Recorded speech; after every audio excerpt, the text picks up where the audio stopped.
Overlord Blu-ray Special. Emissary of the King. Translator, Nigel. Editors Proofreaders, Ragalam, JCQC, Namorox, Pharaoh, Skithwood, Tainted Dreams, M. Zaktan. Part 1. Space distorted, and the view before his eyes changed instantly. Upon returning to his room with its grand desk, inside in relief. He had teleported many times before, and he knew there should not be any problems this time round, but he had only been in this unknown world for a few days. Thus, the fear that he might teleport to some strange place still worried him. He caressed the ring of Ainz Ooal Gown on his right ring finger and looked around him. There was nobody around. That was good. He did not want anyone to see what he was about to do. Ainz was about to walk towards the table when he stopped and looked up. He possessed magic vision which could see through invisibility, and noticed the figures of the 8 edge assassins standing by on the ceiling. Their gazes met. No, Ainz might not know which direction their composite eyes were looking at, but he was probably not mistaken by the feeling of their eyes meeting. He felt troubled about others looking at him, although that might just be Ainz being overly self-conscious. All of you, leave. In response to Ainz's declaration, one of the 8 edge assassins who was probably their leader answered, "Pardon my impudence, Ainz-sama. There might be intruders who might make an attempt on your life here. To avoid this tiny possibility, please allow us to stay here to serve as your shield. Please reconsider." Intruders? Here? I can only take this as an insult to the ones guarding the 8 floors above me. Ah! That is not what your humble servant is implying. Please forgive my transgression. However, if something were to happen to the last supreme being who stayed with us, that would be our shared responsibility. 2. Consider all possibilities of danger and protect the supreme beings is the duty of everyone here. We will shut our eyes, mouth, and ears, and protect your majestic self while hiding in the shadows. It mentioned something about hiding in the shadows, but to Ainz, the bug-shaped monsters were just hanging prominently from the ceiling. He understood their wish to serve, but he couldn't allow others to know what he was going to do next. He suddenly realized what he felt was similar to a 14-year-old boy who wanted a lock for his own room. Rejected. I will be conducting a secret ritual in this room. This is a secret amongst secrets that absolutely no one can witness. I trust all of you, but I want to minimize the risk of this leaking out. These are my words as the ruler of the great tomb of Nazarick, understand? I hear and obey. We have no objections since it is the will of the Supreme Being. The 8 edge assassins descended from the ceiling. They detached their legs from the surface above them and fell to the ground. They landed without any noise and stood up as one. We will retreat from this room now. After Ainz nodded, they left the room elegantly in a disciplined line. For some reason, this reminded Ainz of the nature documentary clip of ants marching in a line, shown to him by Blue Planet. After the last of them had left the room and bowed to Ainz from the corridor, it closed the door gently. Ainz scanned his surroundings once more. The ceiling as well, of course. No one else was around. The room was truly empty now. There were 2 sets of doors in this room. One was the one used by the 8 edge assassins, which led into the corridor, while the other was linked to the other rooms and personal chambers, which comprised several rooms just like the royal suite in hotels, such as the bedroom, changing room and bathroom all connected together.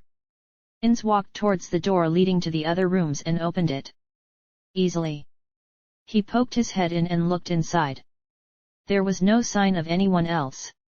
Even if he listened closely, he still couldn't hear the sound of another person. He thought that a maid might be cleaning the other rooms, but that didn't seem to be the case. No, he couldn't let his guard down. Ainz let go of his relaxation and tensed up once again. Walking across the room, Ainz opened the door leading to the corridor. On either side of the door was a bipedal insect-type monster assigned by Cocytus, standing there as sentries. He didn't see any signs of the eight-edge assassins. They couldn't have gone far, but they were not here. The two of you. Sir. Ainz-sama, what are your orders? Stopping his minions who were about to kneel down to show their fealty, Ainz asked them. How long have you been standing guard here? Sir. 25 hours. No, it's 25 hours and 40 minutes. Ainz blinked his non-existent eyes. Yes? He could tell his minions were troubled. Ainz was certain of it. It was nothing to be happy about, but his skill at reading the expressions of insects had been rising rapidly. It would be a good thing if his observation skills improved, but if that wasn't the case, it would be a useless ability. No, there were insectoid monsters led by Cocytus under his charge. This should be a very useful ability for the ruler of Nazarick. The thoughts that arose in a corner of the brain that he wasn't even sure existed were dismissed by his rage. Now wasn't the time to consider all these. He should be thinking about the inhuman working conditions of his servants instead. He let a weak-sounding slip out, and tried covering it up with a clumsy cough. Ainz then questioned his servants. I ask again, you said it has been 1 day? That is so. It has been 1 day since we were bestowed the honor of sentry duty before Ainz-sama's room. Is that so? 1 day you are here on Cocytus' orders, I presume? Yes, Ainz-sama. Standing sentry for an entire day without any relief. This would put any unethical company to shame. Ainz was speechless as he thought about Cocytus. His last farewell with Hiro was still fresh on his mind. If Hiro hadn't been run ragged from work, and was healthy and mentally fresh, he might be standing here with Ainz right now. How could he allow his own subordinates to be forced into such a situation, which robbed Hiro of all his vitality? Ainz's job took up a lot of his time, but he at least had time to play virtual games.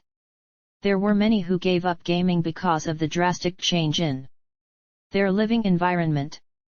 Hiro didn't cancel his account, but he was as good as retired. If that wasn't the case, he wouldn't have left his items behind and told Ainz he was free to do whatever he wanted with them. As he fumed silently, Ainz announced, carrying out your duties over such long hours without rest must have taken its toll on you. Your hard work is worthy of praise. You may hand your duties over to your replacements, so go back and rest. If Cocytus says anything to you, tell him these are my orders. However, the reaction of his subordinates was completely different from what he expected. Could it be that we did something wrong? What? No, you didn't do anything wrong. Their voices were trembling, but it wasn't because of confusion, but due to some other reason. This made Ainz furrow the eyebrows in his heart. Was Cocytus that scary? While Ainz was considering that possibility, they servants continued. If that is so, why are you ordering us to stand down and hand over our duties? The pitiful pleas of his servants baffled Ainz once again. Why? Do you even need to ask? Keeping the same posture while standing sentry for 25 hours must be very tiring, no? No such thing. There is nothing tiring about this. Being assigned to guard Ainz-sama's room is a heavenly experience for us. Are you sure you're not about to ascend to heaven because of fatigue? No, that ahem. You won't be able to concentrate like this. I think changing shift routinely would ensure tighter security, right? Please don't worry. When we were dispatched here, Cocytus Sama loaned us an item allowing us to operate without need for sleep. Being assigned to the important post of guarding in Samus' room makes us happy. We can't afford to let our guard down. Ainz could feel the determination of their voices. Is that so? Do your best in your assigned tasks then. He might be shaken, but Ainz still nodded with the lofty attitude of a master. We are extremely grateful, Ainz Sama. He was thinking that he should be the one thanking them, but as their master, Ainz couldn't say that. However, there was something he should say. Thank you, and good work. Yes. Thank you and good work. A member of society who didn't use these two terms appropriately would be a failure. Before you carry out your duties, let me ask you this. While I was away today, did anyone enter my chambers? No one entered today. Only Sebas Sama, the maids and Albedo Sama stopped by the room, but left after learning that Ainz Sama was away. None of them left any messages. He felt curious about why they came in the first place, but that wasn't the issue right now. I understand, let me confirm this once more, nobody entered the room. Correct? Yes. It was safe inside the room then. He had asked everything he wanted to. No. Don't push yourselves too hard, and carry on the good work. Ainz closed the door as he listened to the spirited response from the two of them. He made his way through the rooms once more and sat himself onto a chair. Ainz scanned his surroundings again. Even though he knew no one was around, he still looked around carefully. What he was about to do was very crucial and could not be seen by anyone. Ainz regretted a little about not learning more information type spells and began casting several defensive spells. He felt he might be worrying too much, but this required the utmost care. After finishing all his preparations, Ainz opened his item window, or rather, the space where he stored his items, and took out the things he wanted. After infiltrating the library, he had used several concealment spells and brought out several books in absolute secrecy. He retrieved one, and placed it on the table. He retrieved one, and placed it on the table. He retrieved one, and placed it on the table. He retrieved one, and placed it on the table. He repeated this action a dozen times. The volumes were all quite thick, and formed a tower on the table. This I messed up. Ainz realized his mistake and let out a tiny sigh of regret. There were too many. If it was just the Elder Lich Chief Librarian, it would have been rather simple to evade its eyes. But hiding from the Overlord's senses, the highest placed class of undead, was extremely difficult. For Ainz, who lacked any special infiltration ability, running into any of the 5 Overlords would mean he had been discovered. That's why he used this rare chance to take all these books out. However, it would take a lot of time to finish reading all this. So, what should I do? I don't have a place to put these. It would be troublesome if they were discovered. It would be easy to hide one piece of paper, but it was a different matter for a small pile of books. Not much time had passed since he came to this world.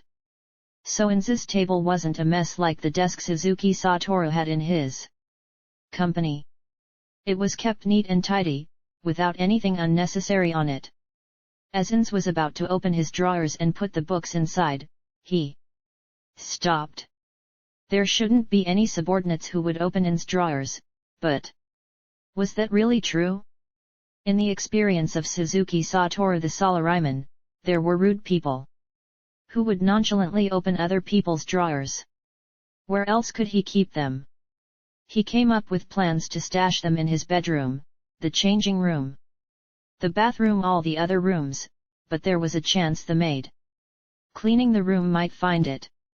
His mother passed away early, so he hadn't experienced that before, but There were guild members who returned to their room to find their porn collections displayed neatly on their table, which turned their mind blank.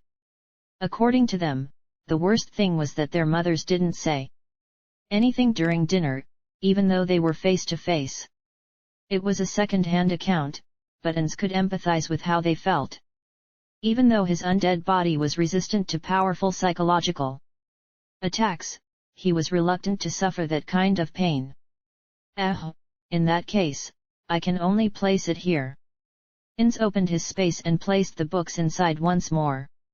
Considering that books were very low-level items, it was easy for information magic spells or those with levels in thief-type classes to read the book title.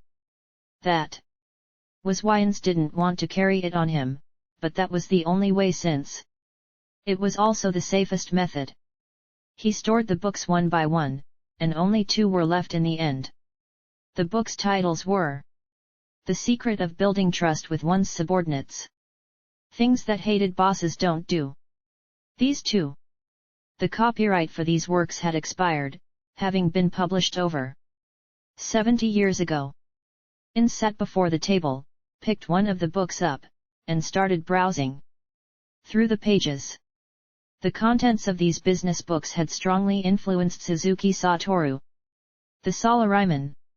I see. That's true. If only there were bosses like that. Ainz spoke those words unconsciously while he read. As he focused on digesting the wisdom within, he sighed in admiration. This is great. To think there could be such a good business book. Suzuki Satoru didn't read many business books. He wasn't too passionate about his salaryman job, and didn't have anyone that could be called his subordinates. Naturally, he had no intention of understanding the mentality of a boss.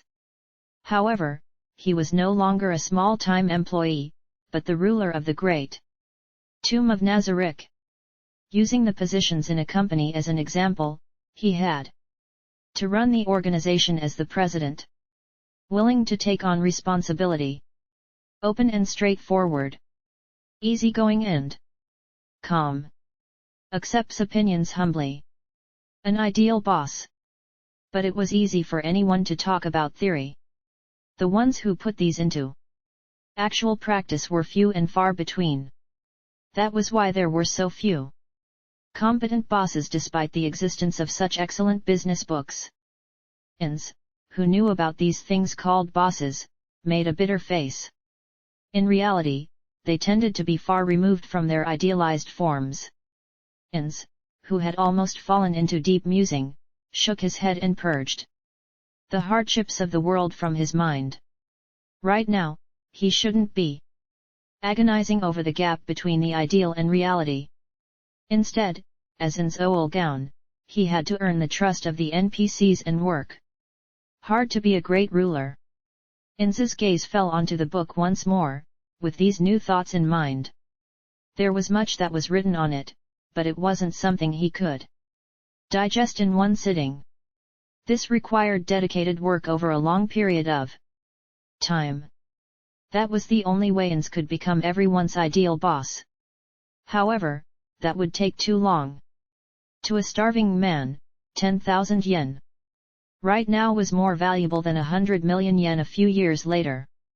So what should I do? Although it was too early to worry about that before finishing even a single book, as an undead, Ainz had no need for rest or sleep. He still had some remnants of humanity left and would feel mental fatigue, but he could work without rest for 24 hours a day if he had to. Which meant that if he wanted to spend the entire day reading, he could finish the whole book within a day. However, browsing through 10 lines at a time meant he would miss some points. It wasn't a bad idea to absorb the essence of all these books before making his move. However, could he really digest all these materials in one day? Unfortunately, Suzuki Satoru didn't have the chance to pursue higher education, so the knowledge he gained from interacting with others was biased. If someone like that was to read 10 books a day, would he be able to make sense of all these concepts? It was still fine since he hadn't even finished these 2 books yet. But if he was to absorb knowledge from multiple books, situations where the contents from different books contradicted each other might arise. That would be out of his league. Would it be better to do something now? Before he became confused? Ainz looked up into the sky, trapped in the maze of his thoughts. Right now, he was eager to try out what he had learned and act immediately. But then, another issue presented itself. Which part of which book should he reference, and what should he do with what he had learned? Ainz flipped through the book he was reading, letting the pages turn rapidly. The moment he reached a certain page, inspiration struck like a bolt of lightning, electrifying Ainz's non-existent brain. He turned back to that page in a hurry and started reading in earnest. The page was about conversation with one's subordinates, the pros and cons of asking them about their troubles and worries. Some subordinates kept things to themselves because they were reluctant to discuss about it with their superiors. That was why the superiors should be proactive and ask them about their problem. Ainz nodded as if he had found a way in. This was it. This was definitely it. A heart-to-heart talk. I need to ask if anything is troubling them. It would be bad if anyone fell into depression because they had to hold it all in. This reminded Ainz of the drained figure of Hero he saw before coming to this world. The NPCs might be feeling uneasy right now, since they had just been transferred to this world. A debuff known as fear existed in Yggdrasil. Hence, it could be treated with spells. However, there was no debuff called troubled. In that case, it might not be curable by magic. There was no telling if such a debuff existed. But he should plan for the worst-case scenario and act on it.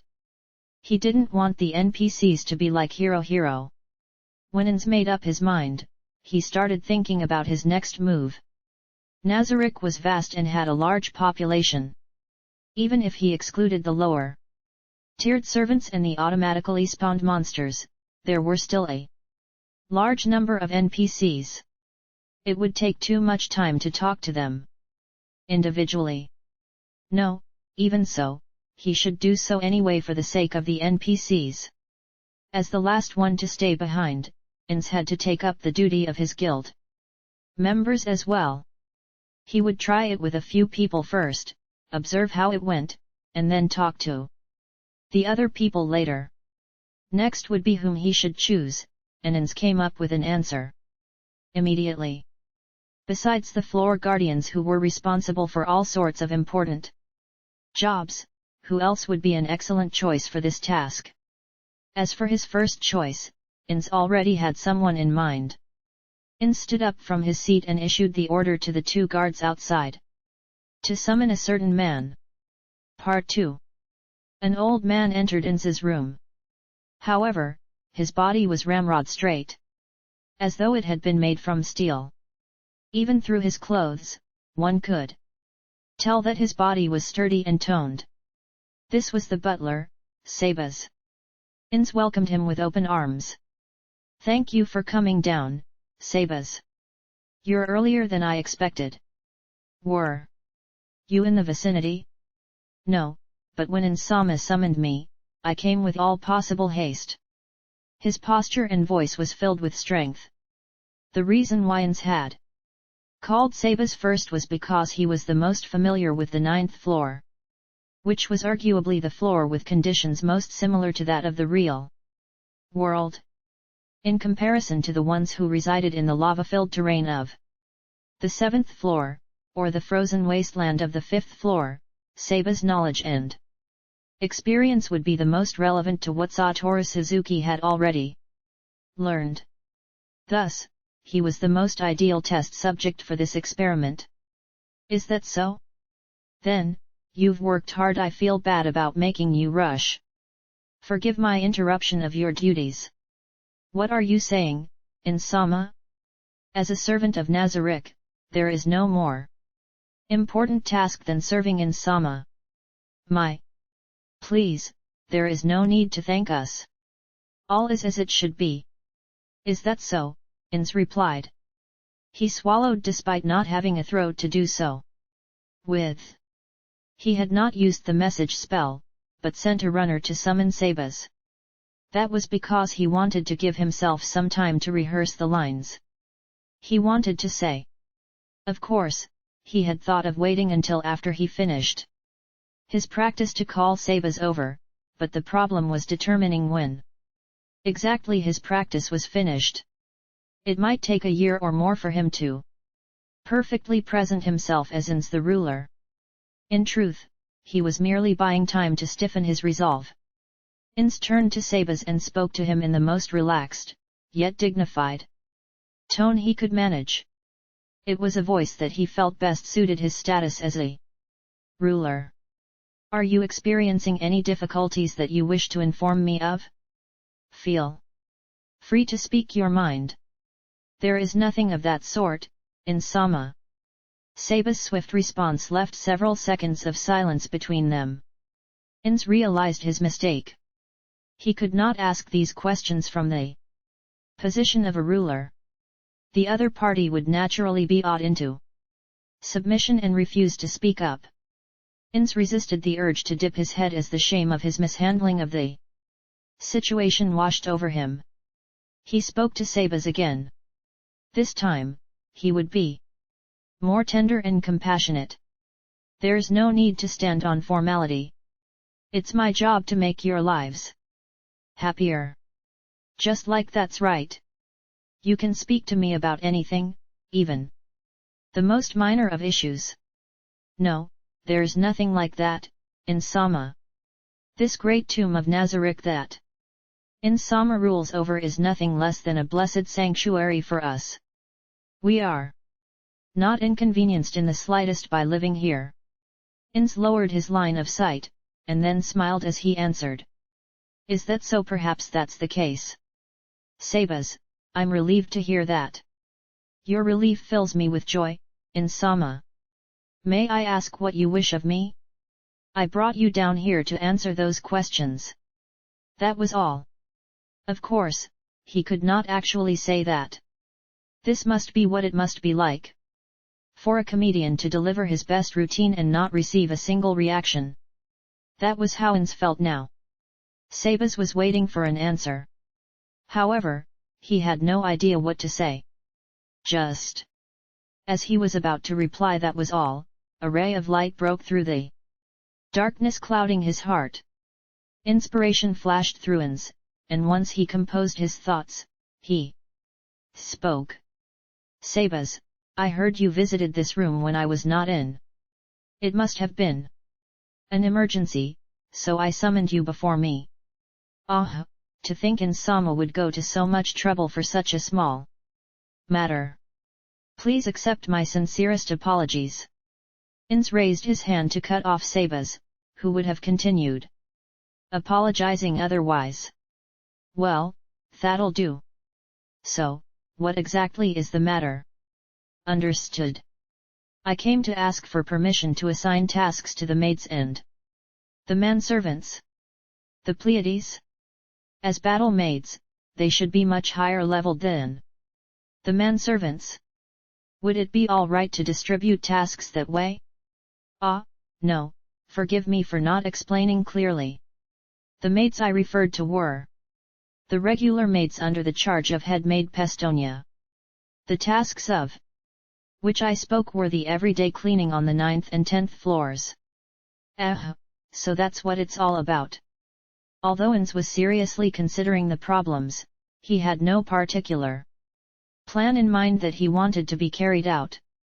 The guild members who created the maids had thought that it would be a shame if there were no maids in such a big place like this. There had been no special significance attached to their creation. The thing was, given the meticulous attention paid to the maids design by Whitebrim San, a man who had broken into the industry with insert pictures of maids, and who was now a serialized mangaka. It was clear that the maids were very special to him, despite being essentially background extras. The nostalgic feeling made Ainz smile, and he replied to Sebas. Well, the two of you were originally meant to handle those maids. There's no particular need for me to grant you the permission to do your jobs. Ainz's voice trailed off halfway. He remembered something had read in the 2 business books from earlier.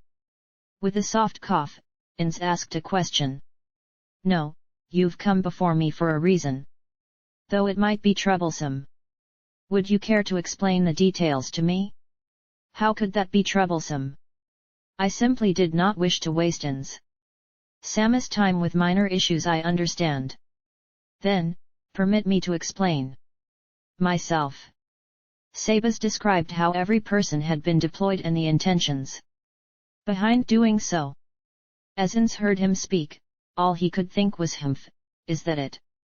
However, because his face couldn't show any change in expression, others would have thought he was paying close attention.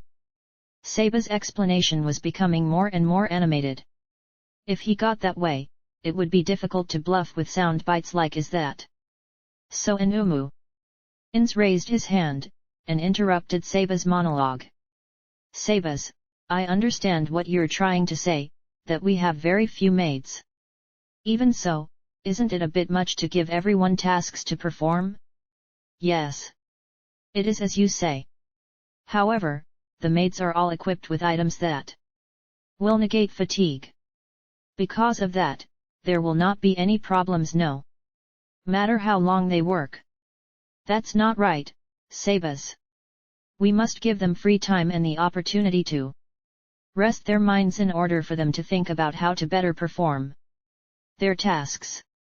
If all that was required were dolls that only knew how to follow commands, then we could use the low-level undead from the first floor and be done with it. Sebas' eyes went wide. Ah! As expected of Ainz. I see, I was wrong. It is definitely as you say. The maids are specially crafted homunculi. I need to take their wills and personalities into consideration. Ah, no, don't mind it, Sebas. Then, can you continue explaining your plans to me? Understood.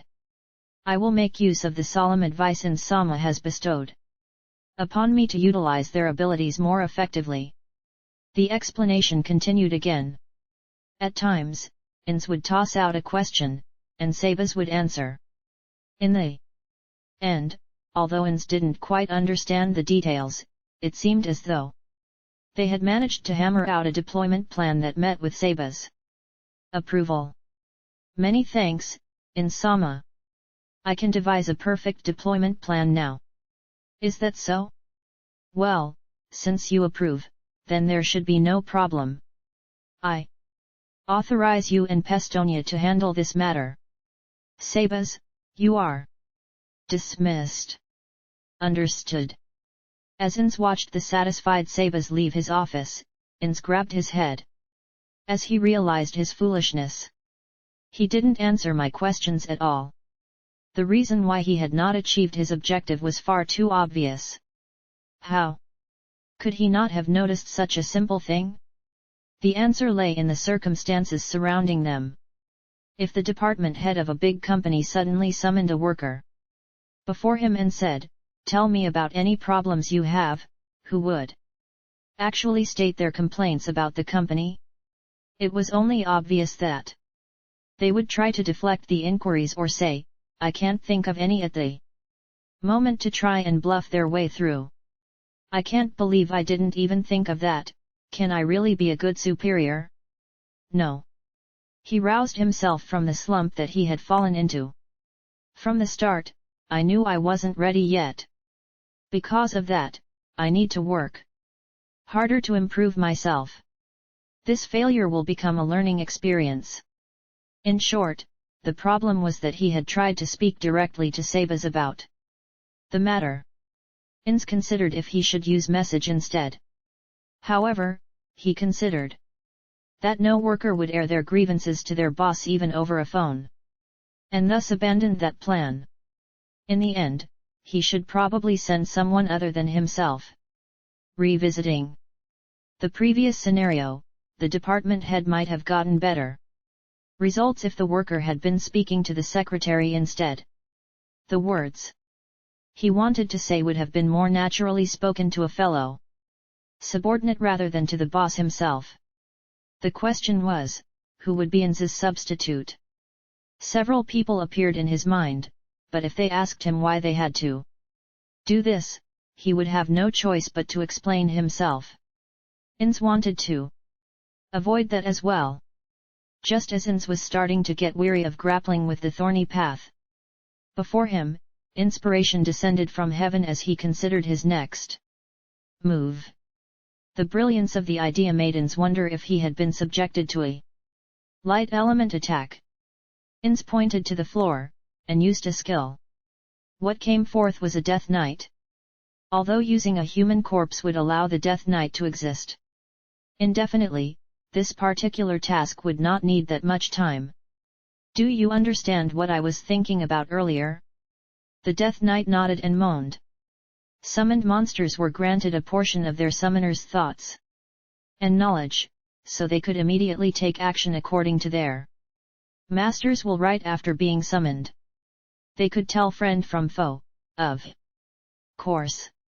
Otherwise, there would have been no way the Death Knight in Karn village could have known Ainz's full intentions from a few spoken words.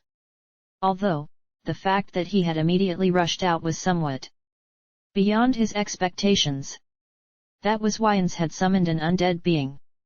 They would act according to Ainz's intentions, even without the need for a full explanation. In addition, they would not be as intimidating as Ainz when speaking to people. There were many benefits to this course of action. Good. Then go. Report what you have learned from the guardians of all the floors. Begin with Shalltear. She is the strongest of the guardians and tasked with the first line of defense against intruders. She is the most important person in Nazarick. We must give priority to any requests for help from her. He could already sense that the floor guardians had a lot of loyalty toward him when he gathered them in the Colosseum, but it wouldn't hurt to improve that relationship even more. In addition, if he had to choose between allocating resources to her or someone else, he should probably arrange to give her priority. Then, once you have gotten a clear picture from everyone, return and report to me. The details will be the means of improving the daily operations of Nazarick. They will be useful in future meetings with the guardians. The Death Knight roared and rushed out of the room. As Ainz saw his retreating back, he thought of the scene from Karn village. The Death Knight charged as if he wasn't even going to bother opening the door. Then at the last moment he ground to a halt, gingerly opened the door to let himself out, and then continued running again. Alone again, Ainz closed his eyes. Death Knight, did I pick the wrong man? No, the wrong undead for the job? There were many more human-like beings, if that was the word for it, among the undead creatures he could summon. As such, he wondered if a different undead creature would have been better. With that in mind, why had he chosen the Death Knight? He couldn't think of a good reason. In truth, it was probably because he had used one in Karn village, so the mental image of the Death Knight was more fresh in his head. Alas, it was too late now. After the Death Knight came back with word from Shalltear, he would consider if he should use someone else. Death Knight, there's nothing to worry about. I put my trust in you that nothing will go wrong. Since I created you myself, I'm sure you will execute your task without any problems. As he said those words, Ainz suppressed his uneasiness as he looked in the direction of the Death Knight, who had already left the room. Part of him felt that it was a pretty good line, so he made a mental note of it. It seemed like a line that could be used in front of other people. Lines, those might end up being useful in the future. Maybe I should look into them. Part 3. The Death Knight ran. He sprinted at top speed through the 9th floor of the Great Tomb of Nazarick. In order to swiftly fulfill his master's orders, he ran with a single-minded focus. The way a creature like himself ran, over 2 meters tall and sheathed from head to toe in heavy black plate armor, resembled the movement of a giant rolling stone. And then, the seemingly unstoppable charge was halted by a single shout. "Hey!" The voice of a woman came from the side. While wondering if the shout was directed at him, the Death Knight continued moving for another 10 meters. "Hey! What are you doing? Why are you running so fast? I'll get mad, you." "No." Looking behind, he saw that the speaker was a maid. He knew she was a regular maid from the knowledge that his master shared with him. "This is the 9th floor, the residence of the Supreme Beings. How can you make such a racket? Why are you running here?" "No, not running. Rampaging all over the place." The Death Knight pondered her words, and noted that they were true. Although his master ruled this place and had given him a direct order, making so much noise was rude. As she saw the Death Knight lower his head in apology, the maid nodded in satisfaction. "Very good. You need to remember, you can run in some places and not in others. Since you apologized, I'll keep it a secret from your master. You're lucky you met me. If you met someone stricter, it might be troublesome for your master. Be more careful in future." The maid lightly touched her chin with her index finger, and tilted her head. "Although I've never seen you before, if you're undead, are you Shalltear Samus minion?" The Death Knight shook his head, and the maid's expression stiffened. Her face went pale, and sweat started beading on her forehead. "Then whose subordinate could you be?" After the Death Knight told her the name of his owner, the maid's face turned a ghastly white. Did I say something wrong? Then did Insama given urgent order?" No wonder, the Death Knight thought. To his master, who ruled this place, any and all rules were simply suggestions that he could alter at his whim. In other words, his master made the rules. If the Death Knight were truly on urgent business, the maid's disrespectful actions would have been punished with death at the very least. As she realized this, signs of fear began appearing on her face. Still, was that really the case? It could sense the intentions his master harbored in his heart. However, since his master had not actually spoken those words, it didn't count as an order. The most important thing was the Death Knight glanced at the trembling maid from the corner of his eye and thought. It wasn't just this maid. The Death Knight could feel that his master was revered by every single being here. Just by looking at his master, even a lowly summoned creature like himself was of a higher status than all of them. The Death Knight explained to the maid that he was not under orders, and that he was simply running in order to quickly fulfill its master's wishes. The maid blinked, and sighed in relief. The color began returning to her face. Hey. She sagged visibly, like a puppet whose strings had been cut. "Well, that's great. That's just great." She coughed. "Sorry about that. I can't believe I was so rude to one of Insama's subordinates. My sincerest apologies." The Death Knight waved his hand to indicate that he didn't mind. Truthfully speaking, the fault lay with himself for barging through this sanctuary. However, the maid probably wouldn't be able to accept his apology given her circumstances. It was clearly all right, but the maid had no intention of looking away. It was only natural for inferiors to watch superiors as they left. However, the Death Knight felt itself even more inferior to her, and the weight of her gaze was hard to bear. They waited for each other to make the first move, warily watching each other, like a duel between two master swordsmen. Things would be awkward if they stood here looking at each other.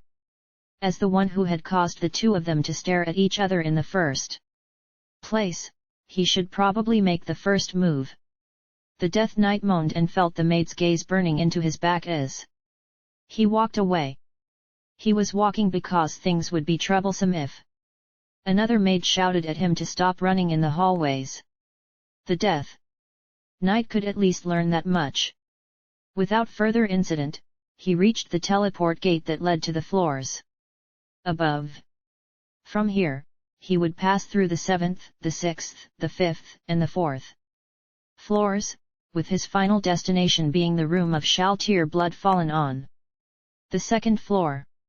Moving there on foot would take a lot of time, but there was no other way. The reason why he would not pass through the 8th floor was because entry into it was forbidden. Because of that, a path had been made to skip past it. Some people might also have wanted to bypass all the floors and go straight to the 2nd floor, but only one person in Nazarick could do that. This person was the Death Knight's creator, Ainz Ooal Gown, the guild leader. Or rather, not even his master could do it without the ring of Ainz Ooal Gown. It would be impossible for a mere Death Knight like himself. The Death Knight stepped into the sparkling lights of the teleport gate.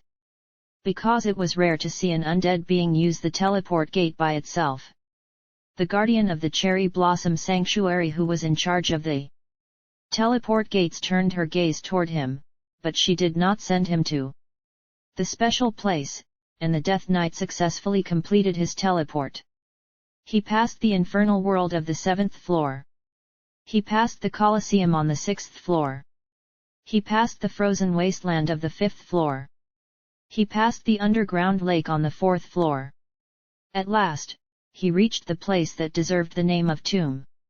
The Death Knight exited the teleport gate, into a windowless underground chapel. Maybe it had once been a room that glittered with riches, but now all that was left were moldering bones. The only thing that remained clean was an altar where a god's statue should have stood. In its place was a flag of Ainz Ooal Gown. The chapel was about 100 meters across and completely unlit. If the Death Knight had not been able to see in the dark, he would have been engulfed by a blackness so complete that he would not have been able to see his own hand in front of his face. Several dozen undead were wandering in the darkness. Since they did not sense any body heat, they showed no hostility. The Death Knight left the chapel through its sole door and headed outside. In front of the chapel was an old, derelict rope bridge that was held up by ropes that looked like they were about to break. The boards below his feet were rotten through, and where some knots had come loose, the planks had fallen off, leaving nothing but empty space where they should have been. The bridge swayed gently even without the wind in the air, creaking mournfully. Below the bridge were the silhouettes of countless corpses. They moaned and raised their arms. To a human, this would be a sight so terrifying it would root them to the spot. However, to an undead creature like himself, this was nothing to be afraid of. The broken-down exterior was just a facade. In truth, the bridge was very sturdy. As long as one did not deliberately step onto the missing portions, even a creature with his massive weight could easily cross the bridge. Paying no heed to the keening of the rotted wood underneath his feet, the Death Knight set forth. After the bridge, he would be at his objective. The path ended at an unassuming stone door. Although it was hard to tell from the outside, this door was the entrance to Shalltear Bloodfallen's private quarters. The Death Knight knocked on the door. The sound it made was not that of the stone it looked like, but metal. It was a metal door made to resemble a stone one. After a few moments, he knocked again. The door opened, and one of Shalltear's servants, a vampire bride, poked her head out. "Ara, you are?" Since he had come up through the teleport gate that led to the lower floors, she could be reasonably certain that he was not an enemy. However, she still gasped as she saw this unfamiliar undead being, since Death Knights did not usually exist in Nazarick. The automatic spawn system would only produce monsters that were level 30 at most. Death Knights, which were level 35, would not be spawned by that system. In addition, the mercenary system that summoned creatures in exchange for Yggdrasil currency did not allow for the summoning of Death Knights. Her confusion was understandable. The Death Knight introduced himself, in order to avoid a situation like the one with the maid from just now, where they ended up staring at each other in surprise or embarrassment. The vampire bride's eyes went wide as he told her that its master, the absolute ruler of this domain, had sent it here to speak with the ruler of this floor. Is that the case? Then I apologize for delaying you. Shalltear-sama is bathing now. Shall be no, it would be rude to make you wait here. Please come in. The Death Knight would have been fine waiting outside, but refusing an invitation like this would be disrespectful. With that, the Death Knight nodded lightly, and entered the room. A thick, sweet fragrance hung in the air. Although it had no effect on the undead, it could imagine that if the living failed to resist the effect, they would be inflicted with some form of negative status. Thick scents like this, which seemed to soak into one's skin, were a common trap used in the lairs of the undead. Gauzy pink chiffon veils hung from the ceiling, obscuring vision. The sound of women laughing and moaning lewdly carried over from the distance. It was completely unlike the rest of the tomb, and he felt as though it had been drawn into another world. Fighting a team battle here would be very troublesome, to say the least. The erotic atmosphere of the room was shattered by the vampire brides running around frantically. They appeared to be helping Shalltear, who had finished her bath dress herself. Clothes. Dry Shalltear-sama's hair. Ainz envoy is waiting. Even if he's undead, we should offer him refreshments as a courtesy. Prepare a seat for him first. All these words floated over to the Death Knight, accompanied by the sounds of hurried action. Please, come this way. Soon, a different vampire bride appeared before him, and brought him to a room with a small white table, set for two. Each place had porcelain teacups set before it, filled with a bright red fluid. The scent of tea filled the air. Shalltear-sama will be here shortly, please wait for a moment. After bowing, the vampire bride left. The Death Knight sat down, worried that the delicate legs of his chair would not be able to bear his mighty weight. Though tea had been freshly brewed for him, he left the cup untouched and waited. He would not suffer any ill effects if he drank the tea, but if he did, it might leak out from his body and onto the floor. He did not want to dirty someone else's room.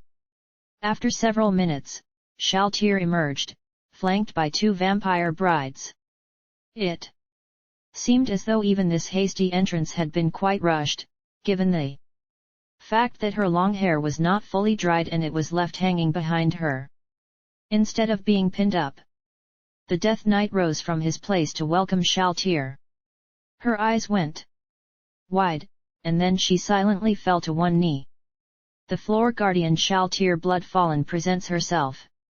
I apologize for the delay in my appearance, O messenger of Ainz.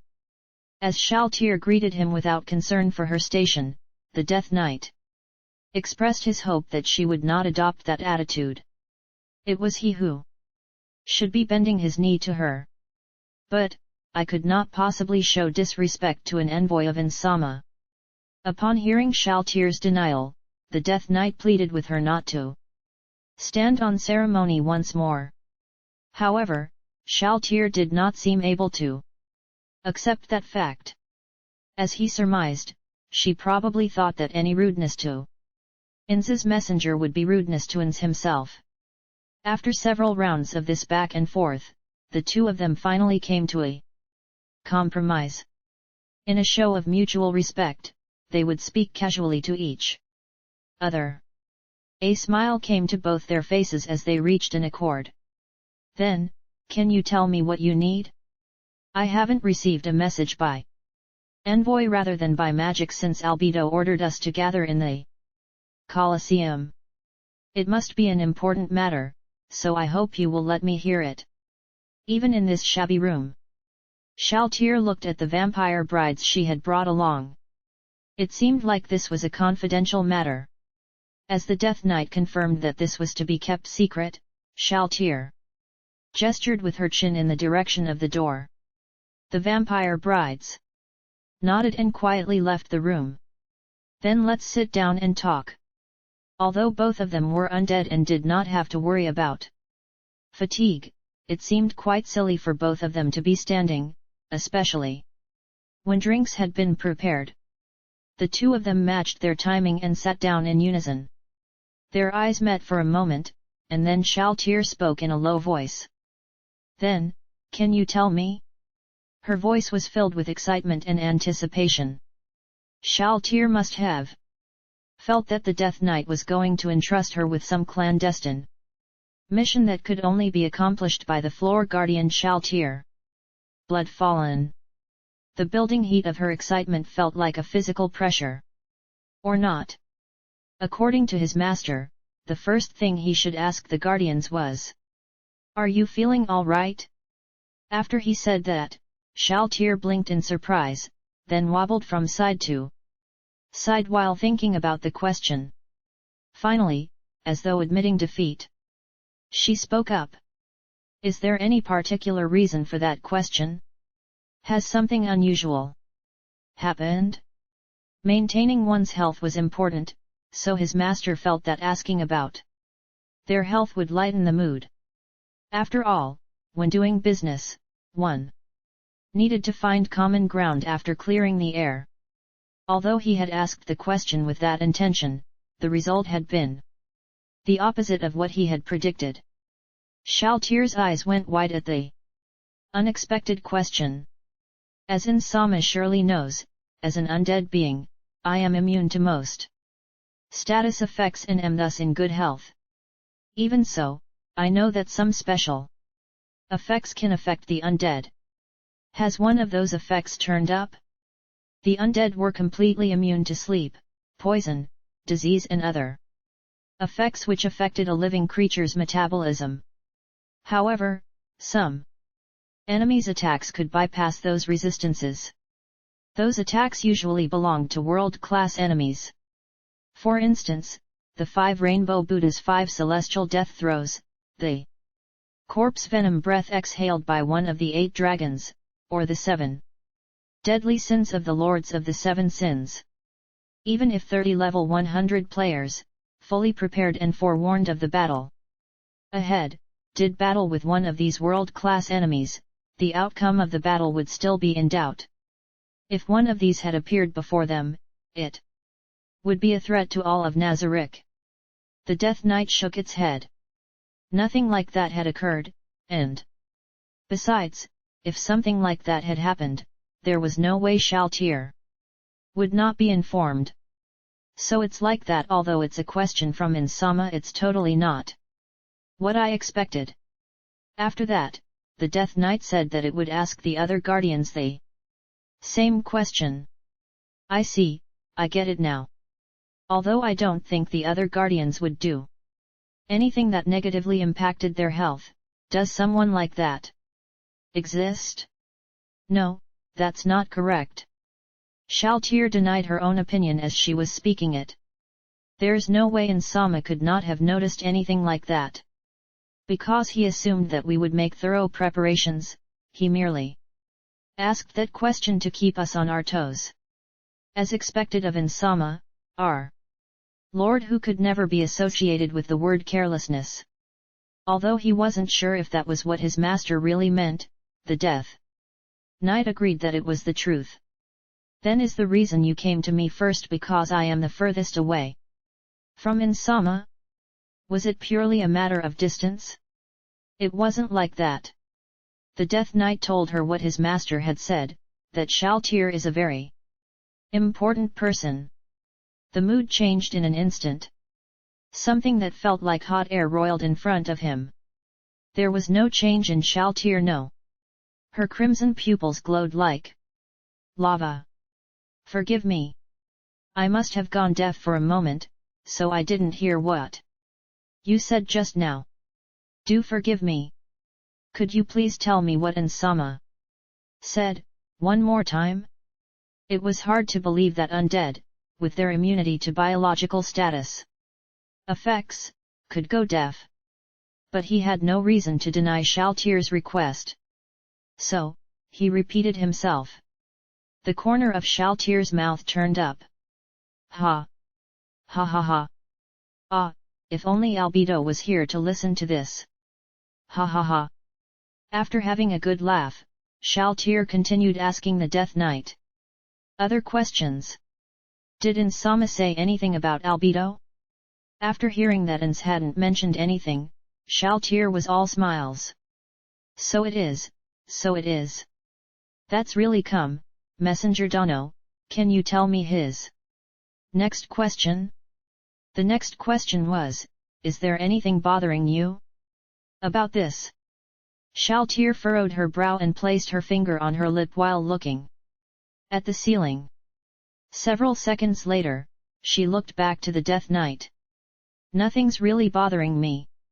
As she saw the Death Knight nod, suspicion and doubt drove Shalltear to speak. Did I answer wrongly? Did I misunderstand Insama's true intentions? Conversations were like passing in basketball.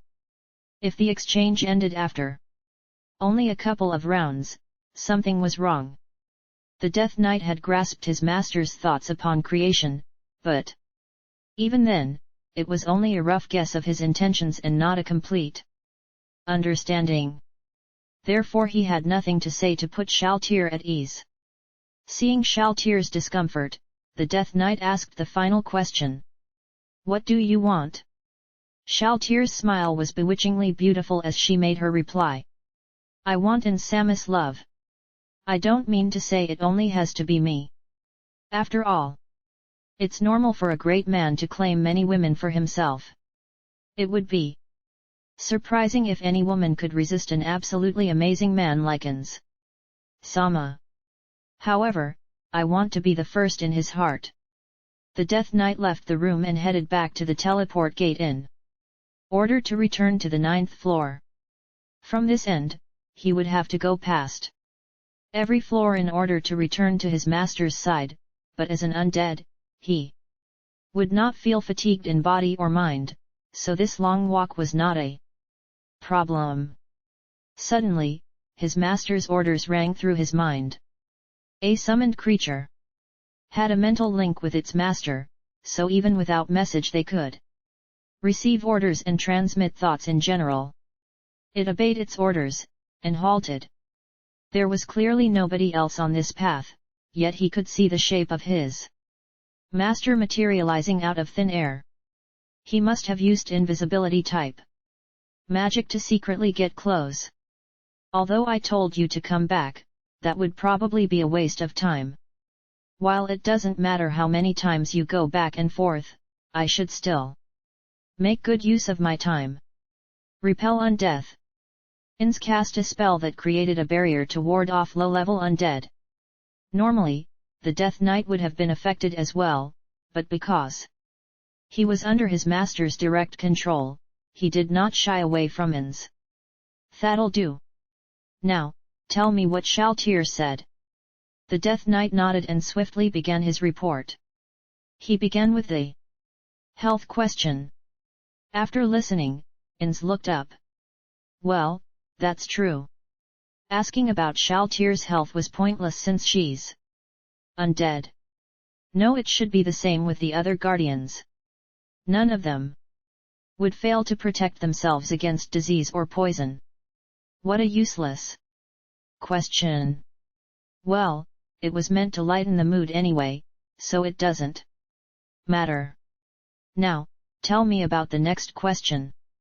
As he heard the answer, Ainz furrowed his non-existent brows. That's all? Was she just being polite? The Death Knight shook his head. No. No, does that mean she took the wrong meaning away from that question? We've only been here a while, so they probably wouldn't have discovered any problems yet. I'll ask something else. Ainz thought for a while, and then spoke to the Death Knight. Let's amend the second question next time. What should I ask? Do you have any ideas? The Death Knight groaned in confusion. It couldn't give him any good ideas, even if asked. Ah, yes, that's right. Sorry. I think I'll look at the Bible, then. Ainz withdrew a book from thin air and flipped through it, stopping at a specific page. I see. Got it, that's what I'll do. Interpersonal relationships. Who are you closest to and who are you least close to? Is there a more important question than this? The crimson light in his owner's eyes glowed brighter. Interpersonal relationships are important. Even in unethical companies, if one's relationships are good, they may be able to survive regardless. And in ethical companies, poor interpersonal relationships have been the cause of many resignations. The same applies to Ainz Ooal Gown. He wasn't addressing this to the Death Knight. It seemed like he was talking for his own benefit. Ainz's voice became softer and softer, until the point where it couldn't be heard. The fire in his eyes shifted, as though looking into the distance. Right, interpersonal relationships. The relationships between the floor guardians is very important. Can you do that, Death Knight? From the next round onwards, ask about that instead. Very well. Then let me hear the answer to the last question. As he heard Shalltear's answer, Ainz sagged like a puppet whose strings had been cut. He addressed the Death Knight. Besides Ainz, append that to the last question the next time you ask it. Understood? Part 4. Freezing cold air blew from all sides. Normally there would be a cold-based damage over time field effect here, but with that deactivated, it was just very cold. Still, the Death Knight would have been fine even if the field effect had not been shut down. This was because most undead were immune to cold, but weak to fire. Because of that, no matter how cold the temperature got, the undead would not be affected, and since they ignored all metabolism-related status effects, they could function perfectly well in high-temperature areas, although they would take extra damage from fire elemental attacks. By the way, Death Knights were completely immune to cold, yet not weak to fire. The only thing slowing his footsteps was the snow. Wearing full plate armor would slow him down, and it caused his entire leg to sink deeply into the snow. If he was not undead, he would have succumbed to fatigue long ago. After some time, the Death Knight finally found the large snow globe where Cocytus lived. 6 crystalline icicles rose from the ground around the snow globe. The Death Knight continued advancing, and suddenly Cocytus' body appeared at the snow globe's entrance. Their eyes met. A guest? Were you they one who activated the gate? I received a report that an undead creature of Nazarick was passing through, but you do not look familiar. Once the Death Knight said he was summoned by Ainz, Cocytus Insectoid face took on a look of surprise. No, the clacking of his huge lower mandibles was a sign of shock. That was probably a more accurate answer. Oh. I have not shown the proper respect to think you were Insama's messenger. The Death Knight motioned to stop Cocytus from kneeling, and told him about the events from Shalltear's room. However, it would be difficult to let the other party understand that he was an inferior, so he decided to start by having them address each other as equals first. I see. So you were at Shalltear's place as well, I understand. Then let us proceed. Was it because of his nature as a warrior? Or because he was a man? Either way, he seemed to accept it much faster than Shalltear. This is not a place to entertain guests, especially Insama's messenger. If you don't mind, would you like to come into my home? The Death Knight's body was unaffected by fatigue, so standing here would have been fine. However, he had no reason to refuse the offer. Also, like Cocytus said, the respect he was showing was not simply because of his master. Refusing the invitation would reflect badly on both of them. He followed Cocytus into the big snow globe. The walls, ceiling, and furniture seemed to be made out of ice. This was probably an artistic decision. Aside from that, it wasn't much different from a regular home. However, it was big. It was big enough that Cocytus could swing his swords without a problem anywhere in the interior. It was probably designed with indoor fighting in mind. They came to what looked like a conference room. The Death Knight refused the offer of beverages. They had already been prepared for him on Shalltear's side, but he felt bad about making people prepare them specially for him. Forgive me for rushing you, but can you let me hear the questions? Cocytus spoke from his place opposite the Death Knight at the table. Insama did not use message, but sent an undead messenger. This must be very important. What is the matter? The Death Knight understood that his master wanted him to open with sorry, this isn't important, but he also understood that to the Guardians, everything concerning Insama was an important matter.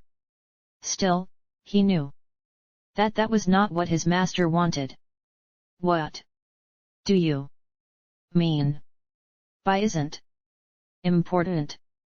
Insama Island. They one who gathered the supreme beings who made this land and everything on it. What could be more important than his words? There must be a limit to modesty, even for you. Cocytus' words resonated strongly with the Death Knight, and he nodded, deeply in agreement. The two of them exchanged glances again. Their eyes met for a moment, a vanishingly short time, but that was enough.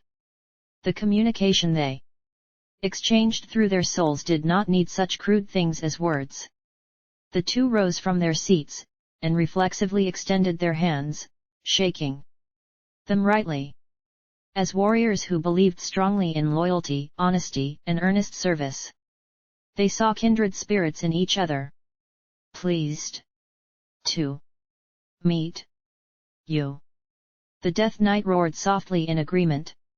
Reluctantly, each unwilling to be the first one to release their grip, the two sat back down.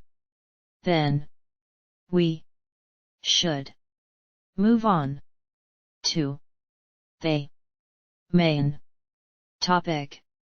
What did Insama say? The Death Knight asked Cocytus about his interpersonal relationships. About the people he was closest to and least close to. Cocytus blinked, an impressive feat considering he had compound eyes. Closest to and least close to, a difficult question. Cocytus folded two of his forearms. By close, do you mean the ones I am friendliest with, or something else? The Death Knight indicated that it was the former. As Cocytus fell into thought, he roared. If I knew Insama's true intentions, I could give a better answer. If you mean the floor guardians, I am on good terms with. That would be Demiurge. If that includes all the guardians, that would also include Kyuhyukao. And I also maintain ties with Grant and Gasokyukokuwo. The Death Knight nodded in understanding, and waited for the next answer. Cocytus thought for a while, and then shook his head.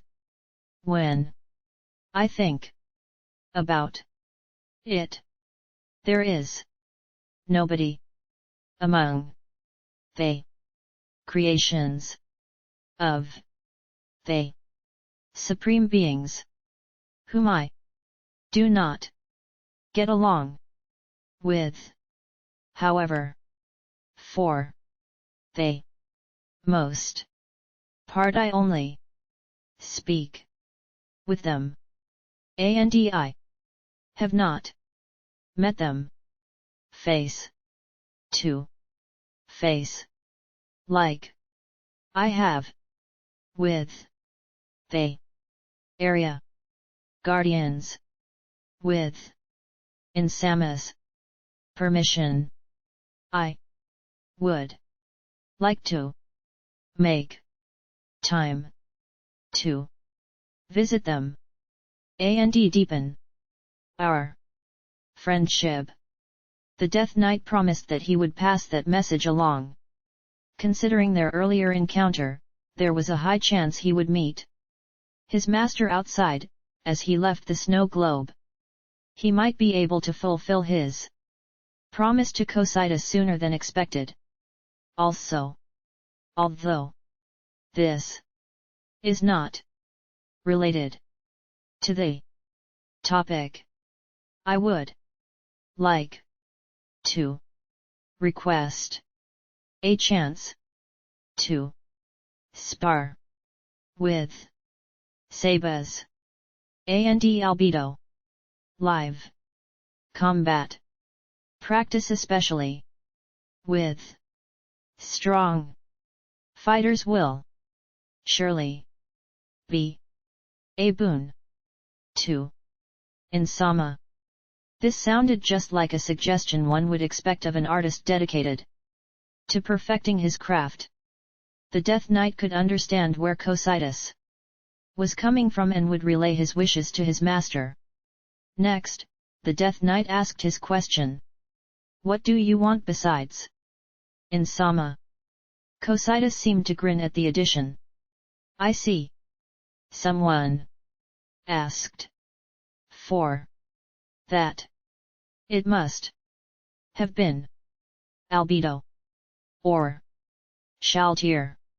In order to protect Shalltear's reputation, the Death Knight held his peace.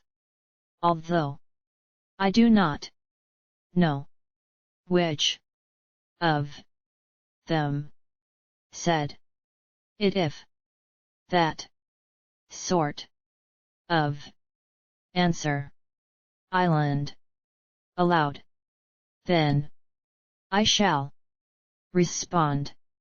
I am kind. I want an heir for Insama. Cocytus raised a hand to halt the Death Knight, indicating he wished to continue. I know this island. A disrespectful request of Insama. However, I feel we need an heir for they continued ruling of Nazarick. Without an heir, I cannot feel secure for the future.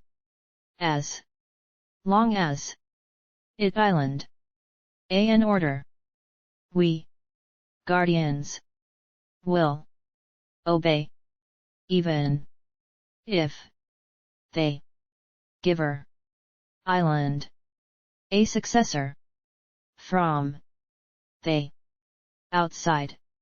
However, without the bloodline of our Lord, we will clash emotionally and ideologically. But if Insama has an heir, we guardians will gladly serve him. The Death Knight could not say anything to Cocytus, who was standing with his chest puffed up. This was a feeling that he, who was created to obey his maker, could not understand. An heir, my blood island boiling. Cocytus seemed to be thinking about something strange. Eventually, he nodded in satisfaction. Insama's heir will surely be an outstanding magic caster. That being the case, I will have no chance to teach him swordsmanship as expected. His mother should be a warrior. No, that island wrong, because he island a magic caster. He will need a skilled warrior to guard his body. Therefore, I will take charge of that task. I will teach him how to deal with melee attackers. No, with me around, nobody will be able to get close enough to threaten him.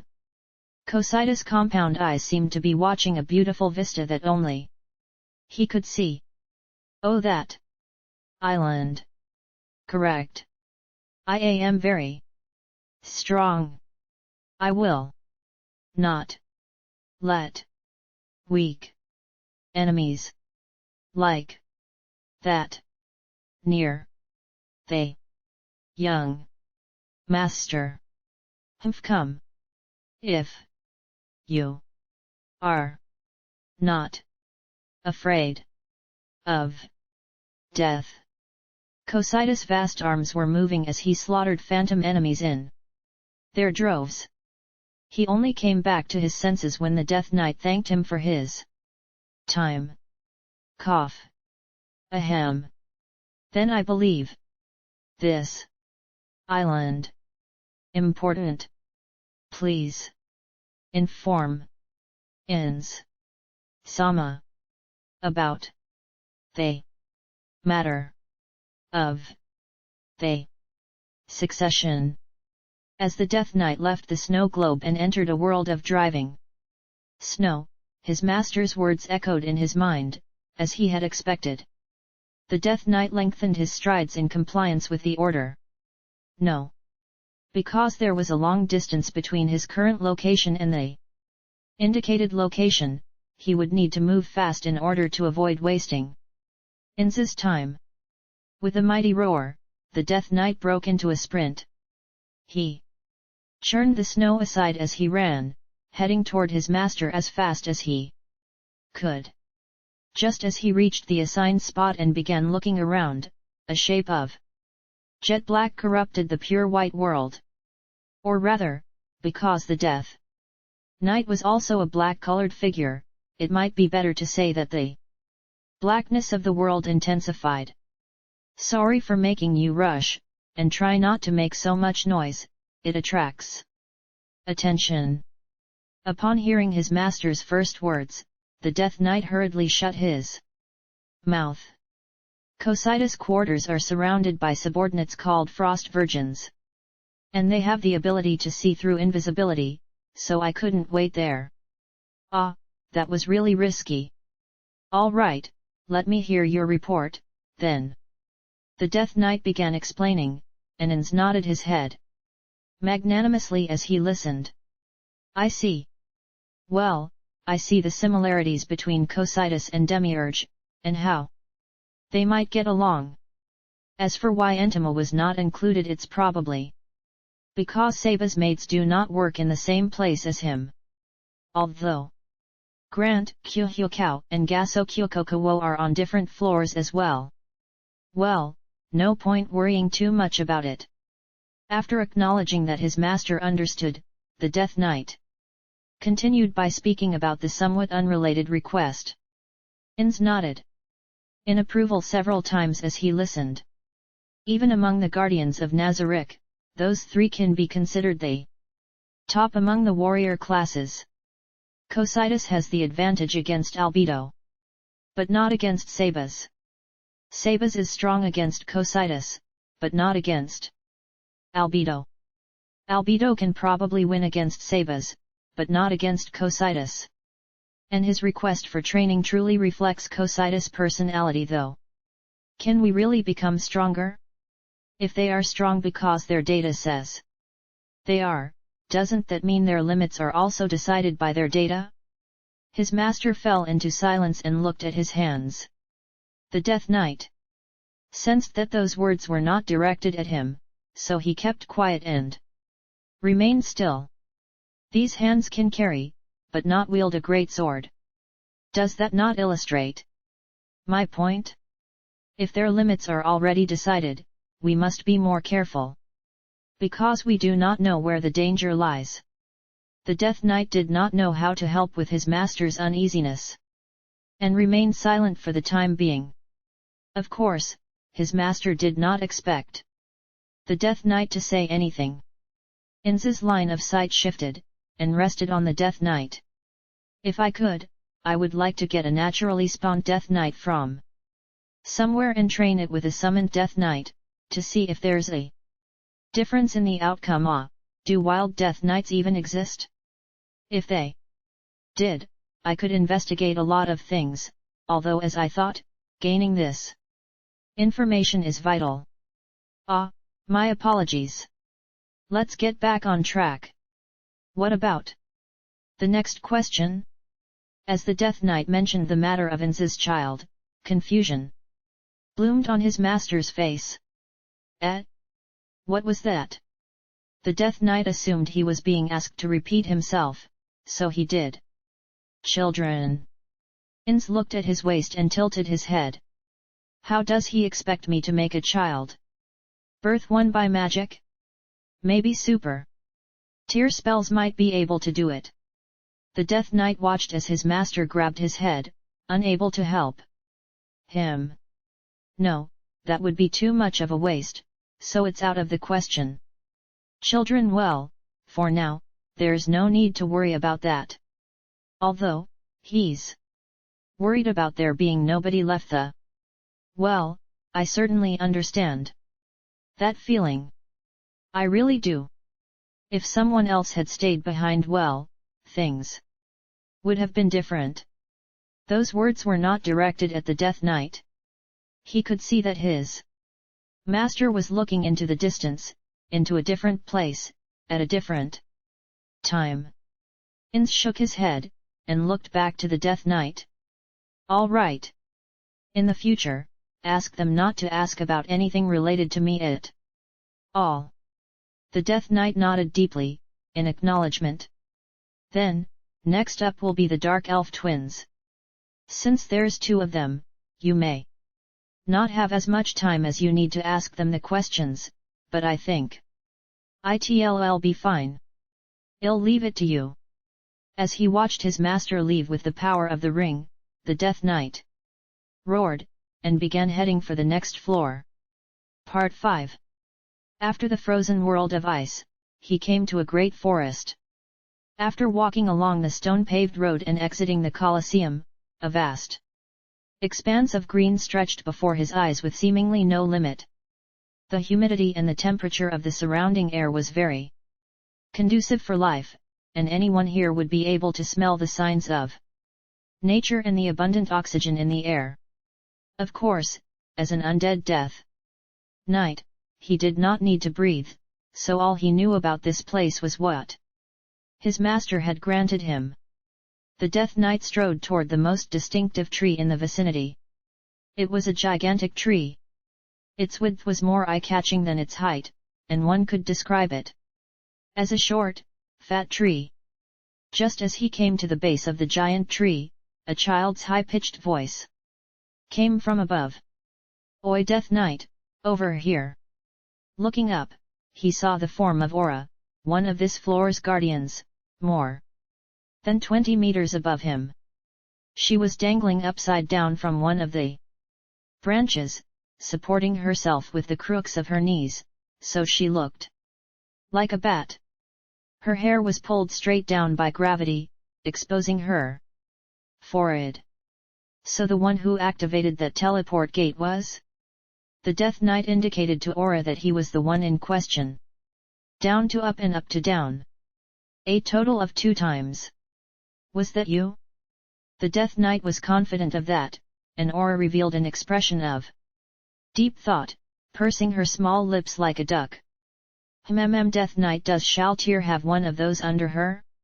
Or if it's not Shalltear, all right. Aura swung her upper body and used the momentum to somersault on top of the branch, where she sat down. Since she wasn't wearing her shoes, he could see her little toes. Then, why did you come here? What do you want? The Death Knight explained to Aura that he was here on his master's orders to ask several questions. Surprised, Aura lost her balance. Although a fall from this height would not harm Aura, the Death Knight decided to play it safe and extended his arms to catch her, but then he realized that his body was covered in spikes. If he waited under her with these things sticking out of him, it would only make things worse. Still, he felt bad about not being able to do anything. This was a common phenomenon with summoned monsters. If they had orders, they could act swiftly, but without orders, their actions would be slow and conflicted. If they were more intelligent, they could take unusual actions in response to setbacks, but unfortunately, the Death Knight was not that smart. While the Death Knight was still confused about what to do, Aura had already regained her balance. Yeah, that was dangerous. So you're from Insama, then? As expected. Just, wait a little.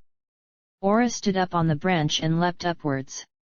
She pushed off several branches like she was a stone skipping across water, moving quickly and easily through the branches of the giant tree. After a while, having traveled about 20 meters vertically upwards, she vanished into the side of the tree, as if she had been sucked in. There must have been a hidden door there, which allowed her access into the interior of the trunk. The Death Knight strained his ears to listen, and from the air came something like a roar from Aura. Mare, we have a guest. It's a messenger from Insama. Look at you. You're a mess, clean yourself up. Shortly after that, part of the tree opened out like a window. In truth, it was a window. Because of that, he could hear another, softer child's voice, which was definitely not Aura's. I got it. I'll get ready soon, so Nay-san, you go first. If you try and sleep again I'll smack you. Why yes. The loud pang sound that rang out made the Death Knight wonder if someone hated the door to slam it so hard. It was followed by the sound of someone running down a staircase. Shortly after that, there was another pang sound as another door opened. Sorry for the wait. Part of the tree trunk swung open, in the shape of a door. As the Death Knight peered inside, he saw that the interior of the giant tree was hollow. There was a big pillar in the center, with a spiral staircase coiled around it. It extended up to the place where the Dark Elf twins lived.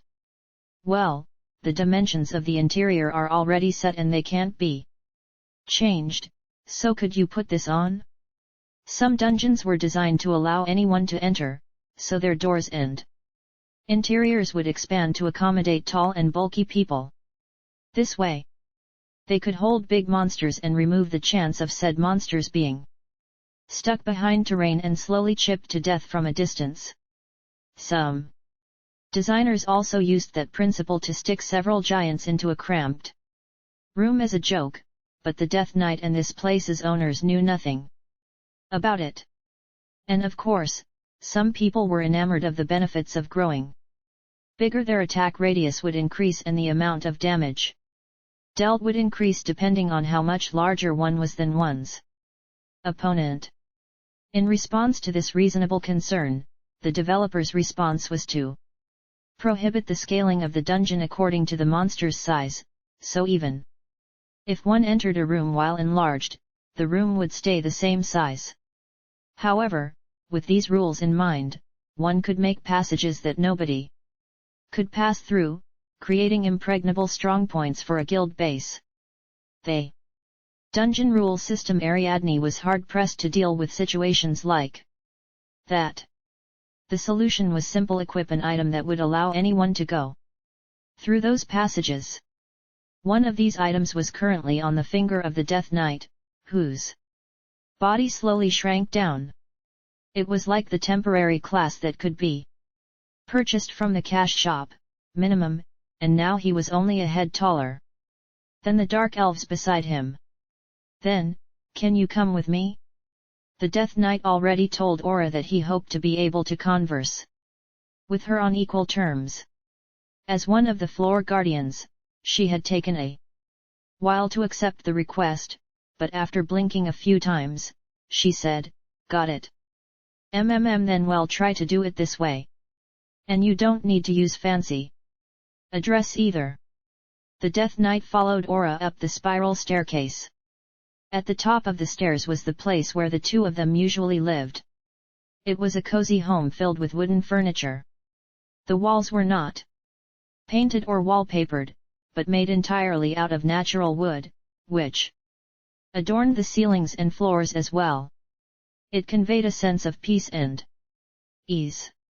Although it was not obvious at first sight from the exterior, the rooms were fitted with carefully camouflaged windows that let the warm sunlight in to light up the interior. Beyond the stairs was the living room, the kitchen, the passages to various rooms, the spiral staircase that continued up, and the door which led outside, which Aura had used to enter this place. See anything you like? Or have you not seen this sort of thing before? The Death Knight indicated that the latter was the case, and Aura nodded, while saying, "Is it? Then let me give you a brief tour of the place. Our home is well, if you consider this the first floor, then we have 3 floors here. The second floor has our rooms and some other rooms, and the third floor is where the guest rooms and the balcony is. This floor has the kitchen, bathroom, toilets, and so on, so basically we live on the first and second floor. Thing is, although my room's on the second floor, I tend to spend my time outside rather than inside this tree. I mean, rather than sleeping on the bed, I'd rather summon one of my pets and sleep with them. It feels great when their pelts are prickly. So usually, the only one in the tree is why isn't he here yet?" Aura sighed. "Could you take a seat over there? Looks like Mare isn't ready yet, I tell you. That kid is." After the Death Knight asked what the matter was, Aura sat down and her face revealed hints of frustration. "That kid when he's got nothing to do, hell just sleep and sleep and sleep. Oh, and hell lower the temperature in his room all the way down, and then hide inside his quilt and not move at all. When it's my turn to stand watch, hell just sleep inside his room all day. His idea of waking up early is noon. And he does the same thing during jungle patrol, although there's something to be said about walking in the jungle after the sun goes down, isn't he? Here yet? I'll go give him a good one." Just as Aura said that, the sound of a door opening came from above, followed by the sound of soft footsteps. Mare had finally shown himself. He still had bedhead and his eyes were only half open. The corners of Aura's eyes rose up even higher. I'm really sorry for being late." The Death Knight responded that this was unavoidable when he had not given any prior notice and come by on his own accord. But, I kept in Samus messenger waiting that th. Ha! Mare. He's already said it's fine. Rather than waste his time, go sit down over there. After Mare sat down, the Death Knight politely refused drinks before explaining that he was here to ask several questions on the behalf of his master. The two of them immediately adopted serious expressions, their long ears slowly twitching. Seeing as the two of them were determined not to miss a single word, the Death Knight asked his question. The boy and the girl's voices overlapped. It seemed as though the question had come as a surprise. Or rather, it was a surprise. The Death Knight nodded in response to Aura's doubtful query. Is that so? Then, nay-san about that. Since it's in Sama, he must have some big plan in mind. Who knows, he might be planning some big-scale rearrangement or something. I'll answer the question first. Let's see, besides Mare, then whom, if you don't count Mare, then my beasts don't count either. That leaves Albedo. And Shalltear, I guess. About that, I don't have any. Well, Mare likes to hide in his room to read books. Why don't you go out and get some sun? I don't really like moving around so. That and I like being in my room. Look at him, it's hard to believe he's the number 2 among the guardians. Right? Every floor guardian had their specialty. Among them, Shalltear was considered the strongest for her overall Abilities. In the second place was Mare Bello Fiore, who excelled in devastating area attacks. The third place belonged to Cocytus for his skill and ability with weapons. Followed by Sebas, who excelled in hand-to-hand combat, and then Albedo, who boasted the strongest defense. Similarly, in sixth place was Bella Fiora, who was the strongest in group battles, and then Demiurge in his third form, the most wicked form of the devil, in Ainz Ooal Gown, which was the strongest in a manly sense. At the bottom of the heap was Victim. Regretfully, he could not be considered the strongest in any field, although if pressed, one could say he was the best at delaying the enemy. In the whole of Nazarick, the only two who might have more than even odds of beating Mare were Shalltear Bloodfallen and Albedo. Still, even his twin sister would grab her head in annoyance when she saw the discrepancy between his strength, which was ranked second among the guardians, and his pitiful demeanor. To the Death Knight, because he was undead and would not be affected by emotions, he was able to calmly evaluate the situation, which could be considered a relief of sorts. In any case, go out and make some friends. But how do I make friends? You don't need to think so much about that sort of thing. Go bug some people, sit down with them, and eventually they won't be able to stand the silence and start talking. Then you let the situation develop, and now you've got a friend. Like I said, all you need to do is say hi to them. After that, they'll start talking to you. Besides, only a really extroverted guy could engage a whole bunch of people at once, so I won't tell you to do that. And when you're in Nazarick, you can meet people anytime you want, right? In response to Mare's you, all right, Aura took on a solemn expression and nodded with a humph.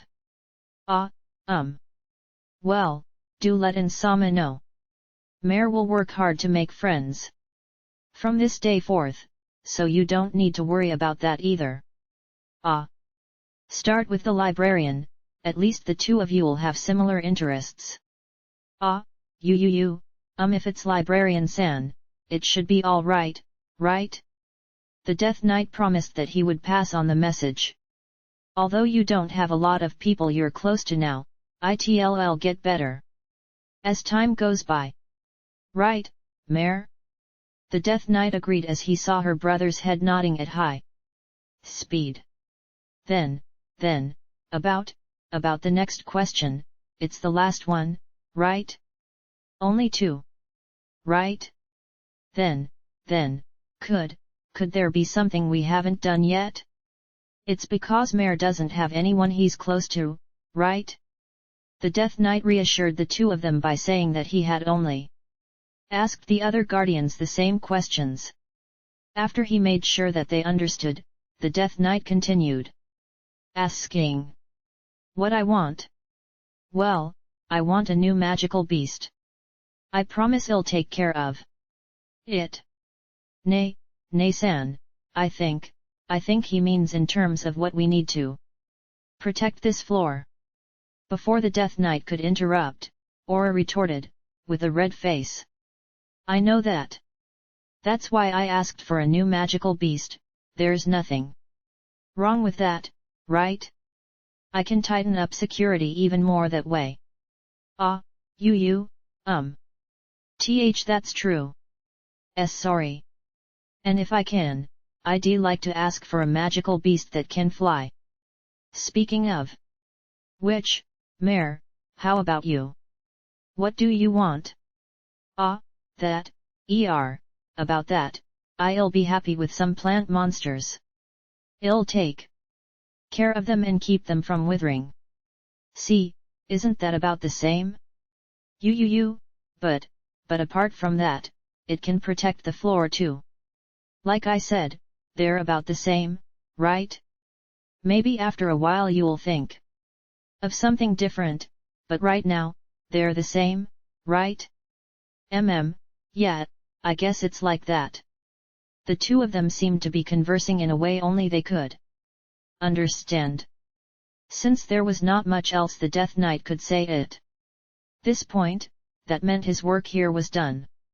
The Death Knight let them both know he was leaving, and rose from his seat. The two of them stood up to send him off. He followed the twins down to the bottom of the stairs, and returned his ring once he was outside. The Death Knight waved goodbye to the twins who were waving at him and headed for the Colosseum. That was where the teleport gate to the 7th floor was. Before he could enter, his master spoke into his mind again. As he charged toward one of the chambers in the arena, he saw his master leaning against a wall and reading a book. Good timing. Ainz closed the book and returned it into his pocket space before nodding. No need for greetings. Tell me what you've learned.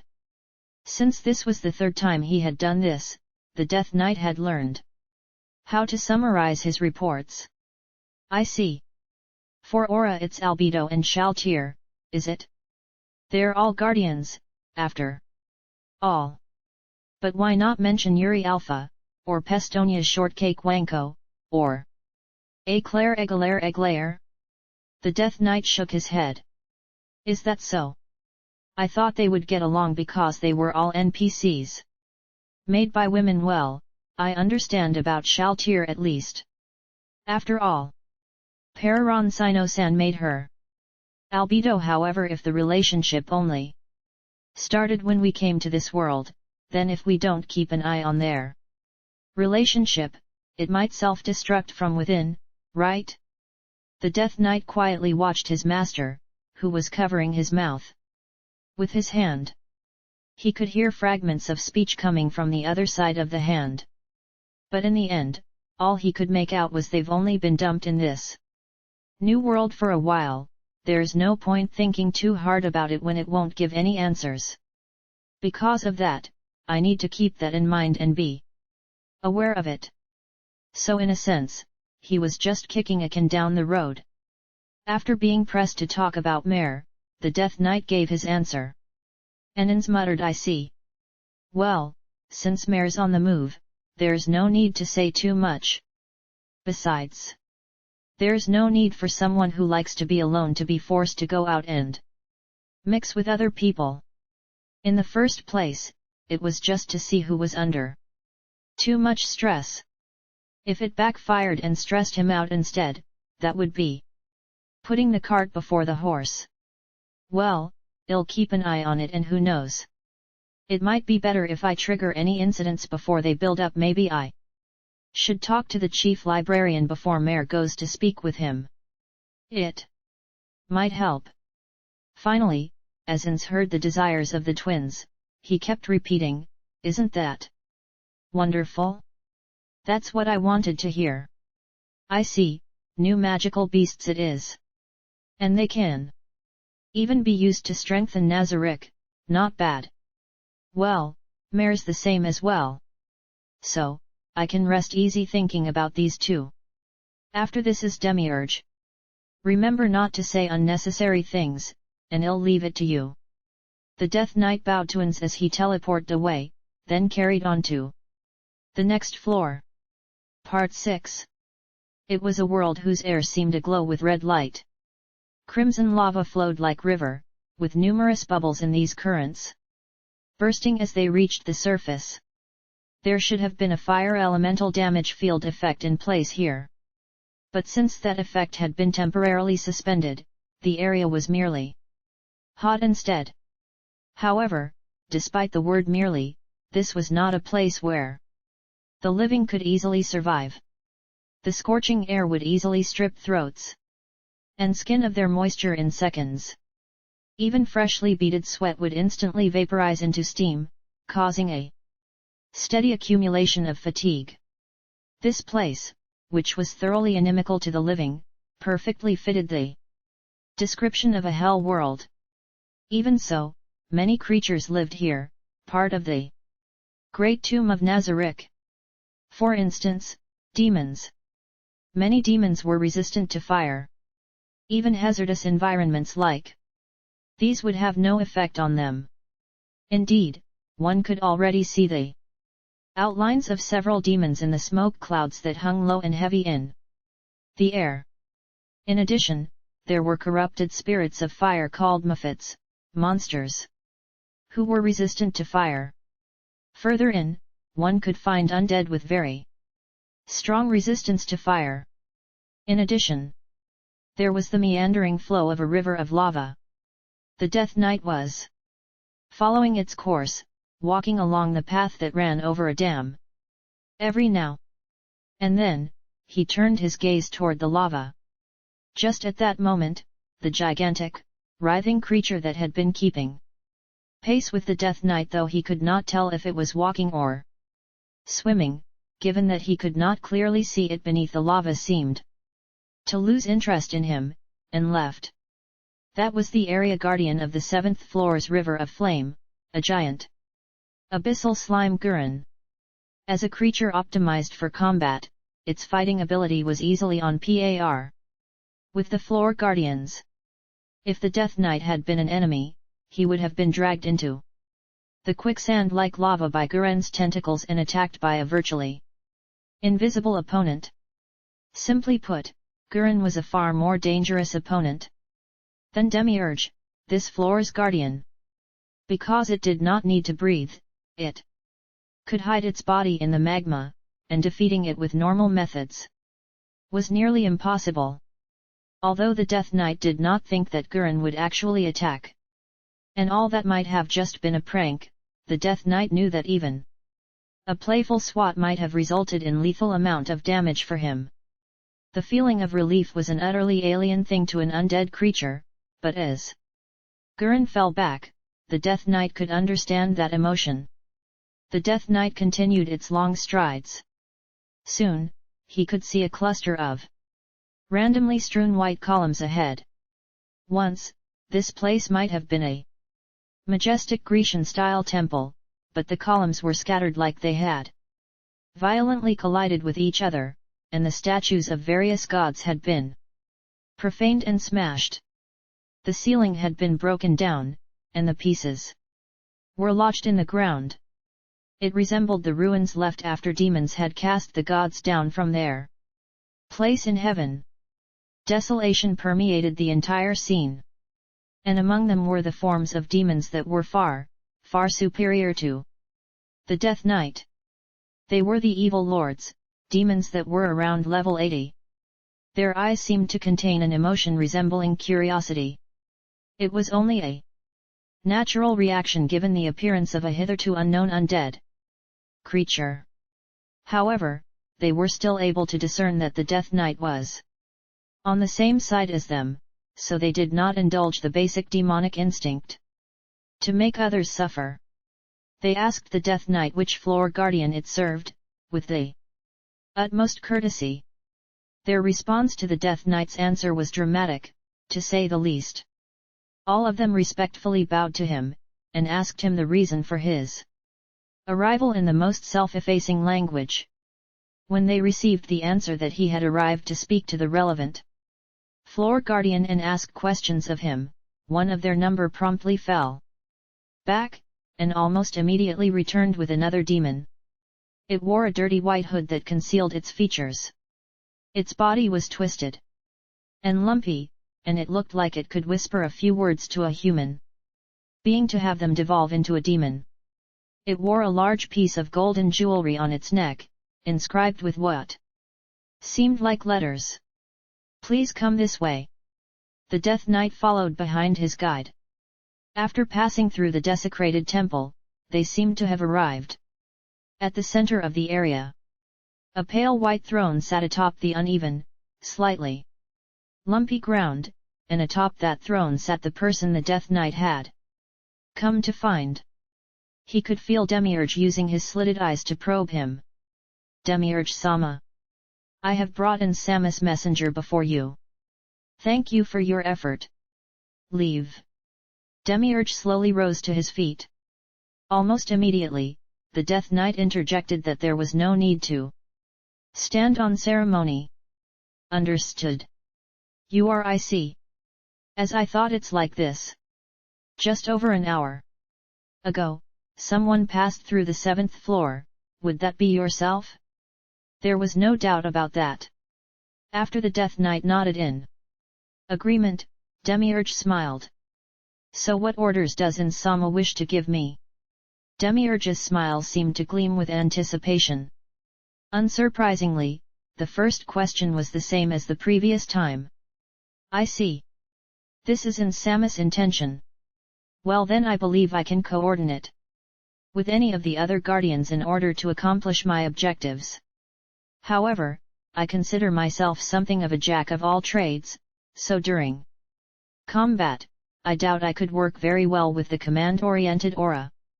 I feel I would work best when partnered with Cocytus, but as I said before, even if I were unable to get along with any of the guardians, if Ainz Ooal willed it, I would match my abilities to those of any guardian or their subordinates. Indeed, even though I am ever incompatible with Sebas, I doubt he would take any actions that ran counter to Ainz Ooal's dictates.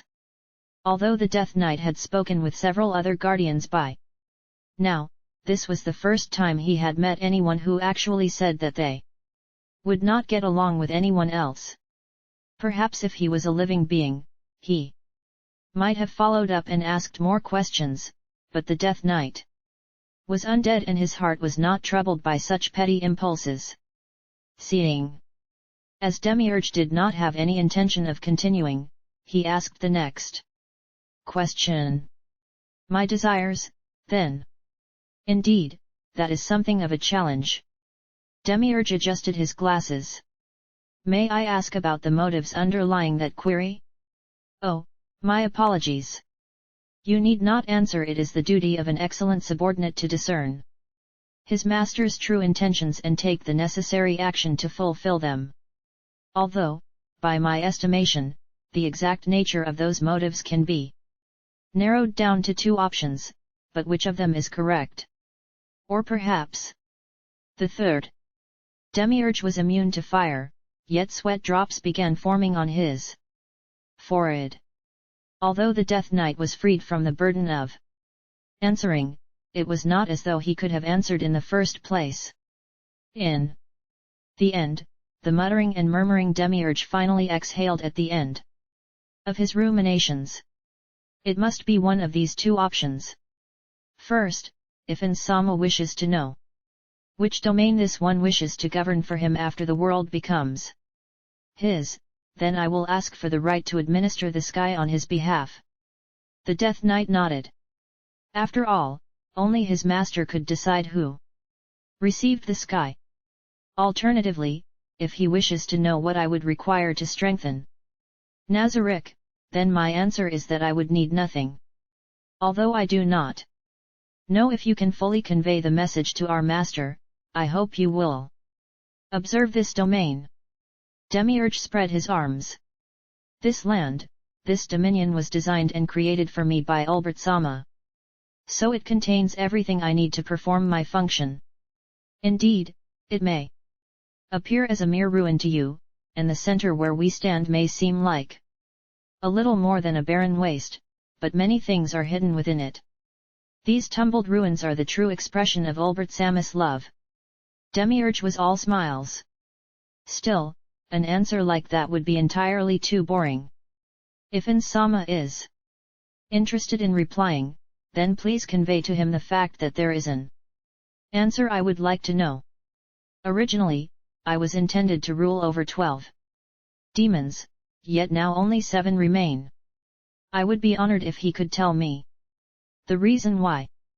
Demiurge recited the names of the missing demons: Garira, Iabel, Belias, Kainan, Aberracia. I pray you will ask the master if these 5 demons remain in Nazarick. Then, is there anything else? The Death Knight shook his head. Is that so? Then, permit me to escort you to the teleport gate. The Death Knight indicated that he did not require such an entourage.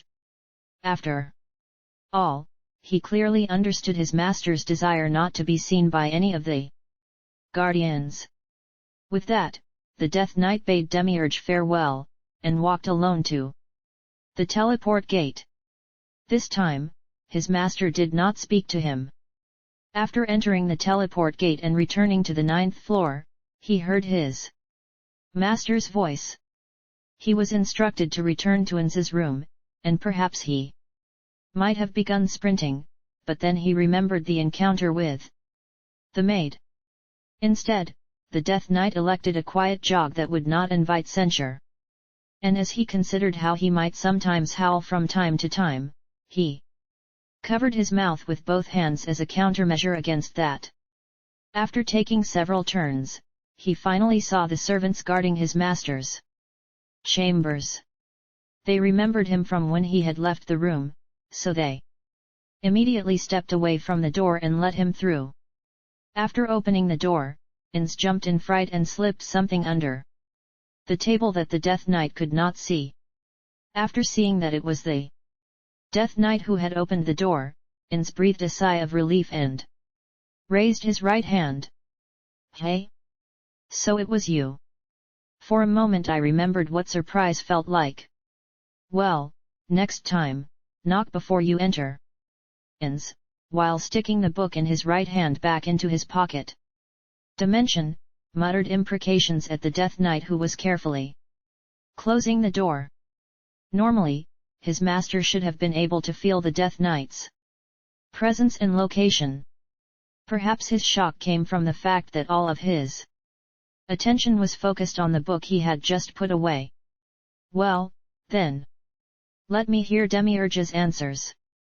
As the Death Knight spoke about the people Demiurge was close to and distant from, for want of anything better to say, Ainz, even though he had no expression on his face due to being a skeleton, smiled. "I see. Well, it works if I picture them as the people who created them. Touch-san and Albert-san. Ah, those were the days." From his pocket space, Ainz withdrew a silver plate that was larger than his hand. After manipulating the plate, an image appeared on it. This image depicted over 30 heteromorphic creatures, and Ainz pointed to 2 of them. These 2 never really got along before the formation of Ainz Ooal Gown.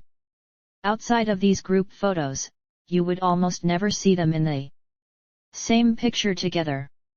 I think you could count those pictures with the fingers on one hand, and that includes the one we took after conquering Nazarick. Really, those 2 never got along. Although he seemed to be explaining this to the Death Knight, he knew that his master was not really speaking to him. As such, the Death Knight did not make any reply. He sensed that that was what his master had hoped for. So children take after their parents after all. Ainz seemed to cherish this plate dearly, given the satisfied look he had. Like their fathers him? Like their parents? Ainz furrowed his non-existent brows. "Well, that fellow seems pretty lively, I should probably go visit or not. Even just looking makes me feel is that it? I feel uneasy." Unease, is it? Ha, well then, let me hear the rest." Hearing the sky as the answer seemed to surprise Ainz. "Did he really say that?" The Death Knight nodded deeply. "The sky, well, he really does set his sights high. What an unexpectedly romantic gesture. Or did he come up with that when we were looking at the night sky? What an unexpectedly interesting fellow Demiurge is. One might even call it an innocent desire. Well, no matter what, I can't give him the sky, but I could give him something close enough." The other answer was, "I need nothing to strengthen Nazarick," and Ainz's face was a picture of shock after he heard it. The Death Knight relayed the rest of Demiurge's words to his master, and after hearing them, Ainz sighed. "He's absolutely right. That's exactly it. Every guardian lives in a place filled with everyone's feelings. Yet I thinking I could do better than their creators went to ask them what else they needed. What was I thinking? The only answer they should be able to give is that they don't need anything. Back then, when I designed Pandora's actor, I also gave him a fully equipped place to live in. Although that was meant to be our secret. Basa, how embarrassing, how foolish I was. Am I really fit to rule, to manage this place? Silence descended over them for a moment. The air was somber and heavy, but the Death Knight could not speak any words of comfort, because he had not been allowed to do so. His master looked back to him with a bitter look on his face. Since it was my decision, I should see it through to the end. After all, this is also a lesson to remind myself of my own foolishness. Then, the last one should be Albedo. Go, then. But the Death Knight did not move. It could not move. That was because it did not know anything about the subject in question. As for why? What's wrong? Why aren't you moving? Before that, Albedo's room. Where is it, anyway? Part 7. Summoned or created monsters could be banished in several ways when their summoning time ended, when they took too much damage, or when their masters manually dismissed them. When a monster was banished from taking too much damage, it was a common tactic to immediately summon another monster of the same type. After Ainz banished the Death Knight, he cast message. Like a telephone call connecting, Ainz began speaking once he felt the link form. Albedo. Yes, Ainz-sama? What do you wish of me? No, it's nothing important, I just wish to chat with you. Where are you now? A chat. You have but to give me an order and I will rush to your side. There's no need for you to go to that trouble. I just wish to chat with you in your room. Where are you now? In my room. The shrill screech of delight suddenly turned into a somber deadpan. I am in the throne room. Do you mean you're patrolling the throne room? The reply was off by just a beat. No, not that, if you will permit me this disrespect, it is, in a sense, my bedroom. Ainz pictured the throne room in his mind, and fell silent. That room was certainly a luxurious one, yet as a place to live in, it was quite lacking. The frantic reply came from Albedo, who seemed to have misinterpreted Ainz's silence as something else entirely. My deepest apologies, to think I considered Ainz-sama's grand throne room to be my own sleeping area. If it displeases Ainz-sama, I will depart this place at once. Ainz said nothing, but activated his ring. After reading the room with the hemispherical ceiling that was flanked by dozens of golems, he promptly pushed open the great doors that were carved with angels and demons. The doors slowly opened, revealing the grand sight of the throne room to his eyes. Albedo. Ainz shouted the name of the overseer of the guardians. Albedo was frozen in panic by the sight of the throne, and even at this distance he could clearly see that Albedo's perfect features were frozen solid. Albedo. Forgive me. Ainz strode forward as he apologized. I chose this place to be your room. It was my fault that I did not assign you appropriate quarters. Forgive me. To be precise, the blame belonged to Tabulus Maragdana. After all, he should have been the one to give Albedo a place to live. But one had to consider the fact that before they had been transported to this new world, Albedo had been nothing more than a collection of data. Expecting him to account for this possibility and design a room for her would have been too much even for his obsessive-compulsive disorder. Granted, Ainz and the creators of the other guardians had done so, but that was hardly normal. Although Tabulus Maragdana was a setting maniac who produced extremely long design documents for his creations, his imagination was probably within normal parameters. If one had to point a finger at someone, then Ainz could only nominate one person. That was Ainz Ooal Gown. The name of the only person so far who had come to this brave new world. After coming to this world, the NPCs began moving according to their own Well. Then, before that, he should have understood their respective situations and ensured the quality of their living conditions, in order to ensure they could carry out their duties without any inconvenience. To think, in this place. Ainz forcefully stepped on the bright red carpet, gritting his teeth. The floor was white marble, and when he raised his head he could see the ceiling, a broad and empty space. There was nothing here which could support life. To think, she had to sleep in this place. He remembered the grouses he had heard from Harahiro-san. We had to use sleeping bags in the office, and I ended up buying 2 of them. One of them was for when the other one was being cleaned. Ha ha ha! Ainz felt like he had been beaten about the head with a bat. He wanted to fall to his knees and genuflect while crying and begging for forgiveness. You said so much about not letting Harahiro-san's situation show up in Nazarick. Ainz, you've committed a grave sin, an unforgivable mistake. Although his emotion override had already activated numerous times, Ainz was still consumed by guilt. What are you saying? The supreme beings have granted me this place. Therefore, I must use it to accomplish their aims with all. Say no more, Albedo. Ainz had finally reached the base of the steps, and he raised his hand as he mounted them to silence Albedo. This was caused by my carelessness. I will immediately prepare a room for you. Do you have anywhere you wish to stay? Albedo's eyes flickered left and right. Ainz took this to be a sign of her thinking, and calmly watched her in silence. After a long time, which was probably a sign of the deep thought she had put into this, Albedo finally replied. Although this might be somewhat bold, as long as I can stay by Ainz Samus side, anywhere will be fine. After all, I am the most adept at defense among the guardians. Nobody is better at guarding Ainz Samus' body than myself.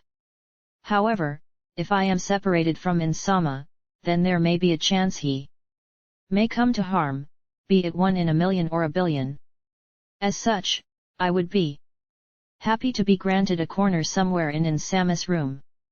As Albedo quickly replied, she leaned forward desperately, her wings flapping loudly. Although he had considered satisfying her wish by all means, sharing a room would pose some problems after all. Since his body did not possess sexual desires and he had lost various things, he was confident that he would not do anything despicable to her. However, if she lived with him, he would have no time to secretly read his books, and he would have to constantly keep up his ruler's facade, and that would only increase the mental stress he was under. Indeed, my chambers are large, but I must sadly deny your request. Is that so? Albedo's wings drooped. As Ainz saw this, his feelings of guilt intensified. More to the point, I believe the guardians of the various floors will not permit any intruders of this mighty fortress Nazarick to make their way to my bedchamber. Is that not so? It is as you say. Ainz's mind worked furiously as he saw Albedo with her wings drooped. If he had to pick personal quarters from the 9th and 10th floors, he would have to rule out the 10th floor because all the rooms there had been designed for other purposes, which would leave the 9th floor.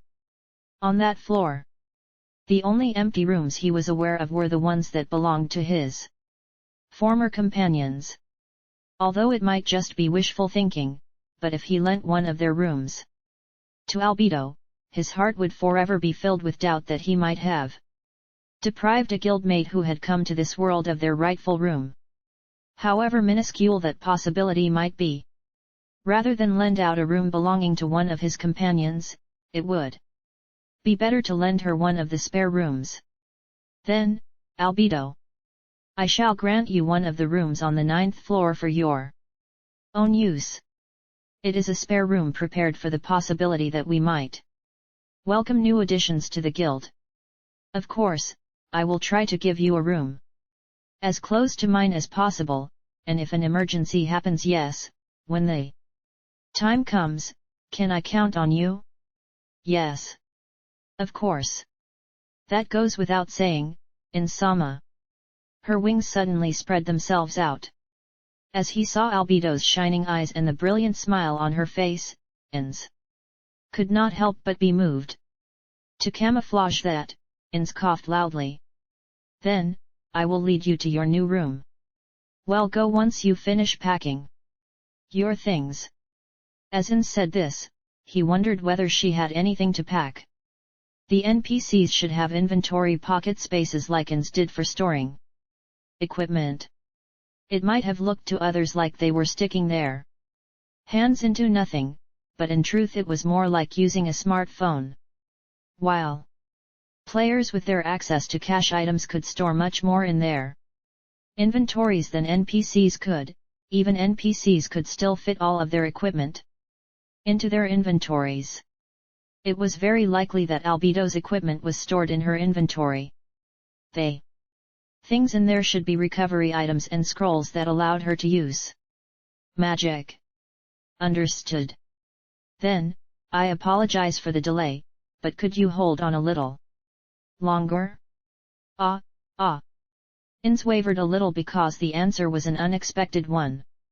Those words should be mine to speak. Then, Albedo, go fetch your things. Yes. Albedo's wings fluttered loudly as she took flight. As a succubus, her wings were not simply for decoration. After flying about 3 stories into the air, she fiddled with a part of a wall and retrieved a bag that was big enough that she had to embrace it with both hands to carry it. As a guardian, her physical strength was great, enough that she could lift it easily. Because of that, he could not tell what was inside. Are these your things? Yes. These are the items Tabula Smaragdina-sama left to me. Do you wish to see them? Speaking of which, Tabula Smaragdina, would you mind letting me look inside?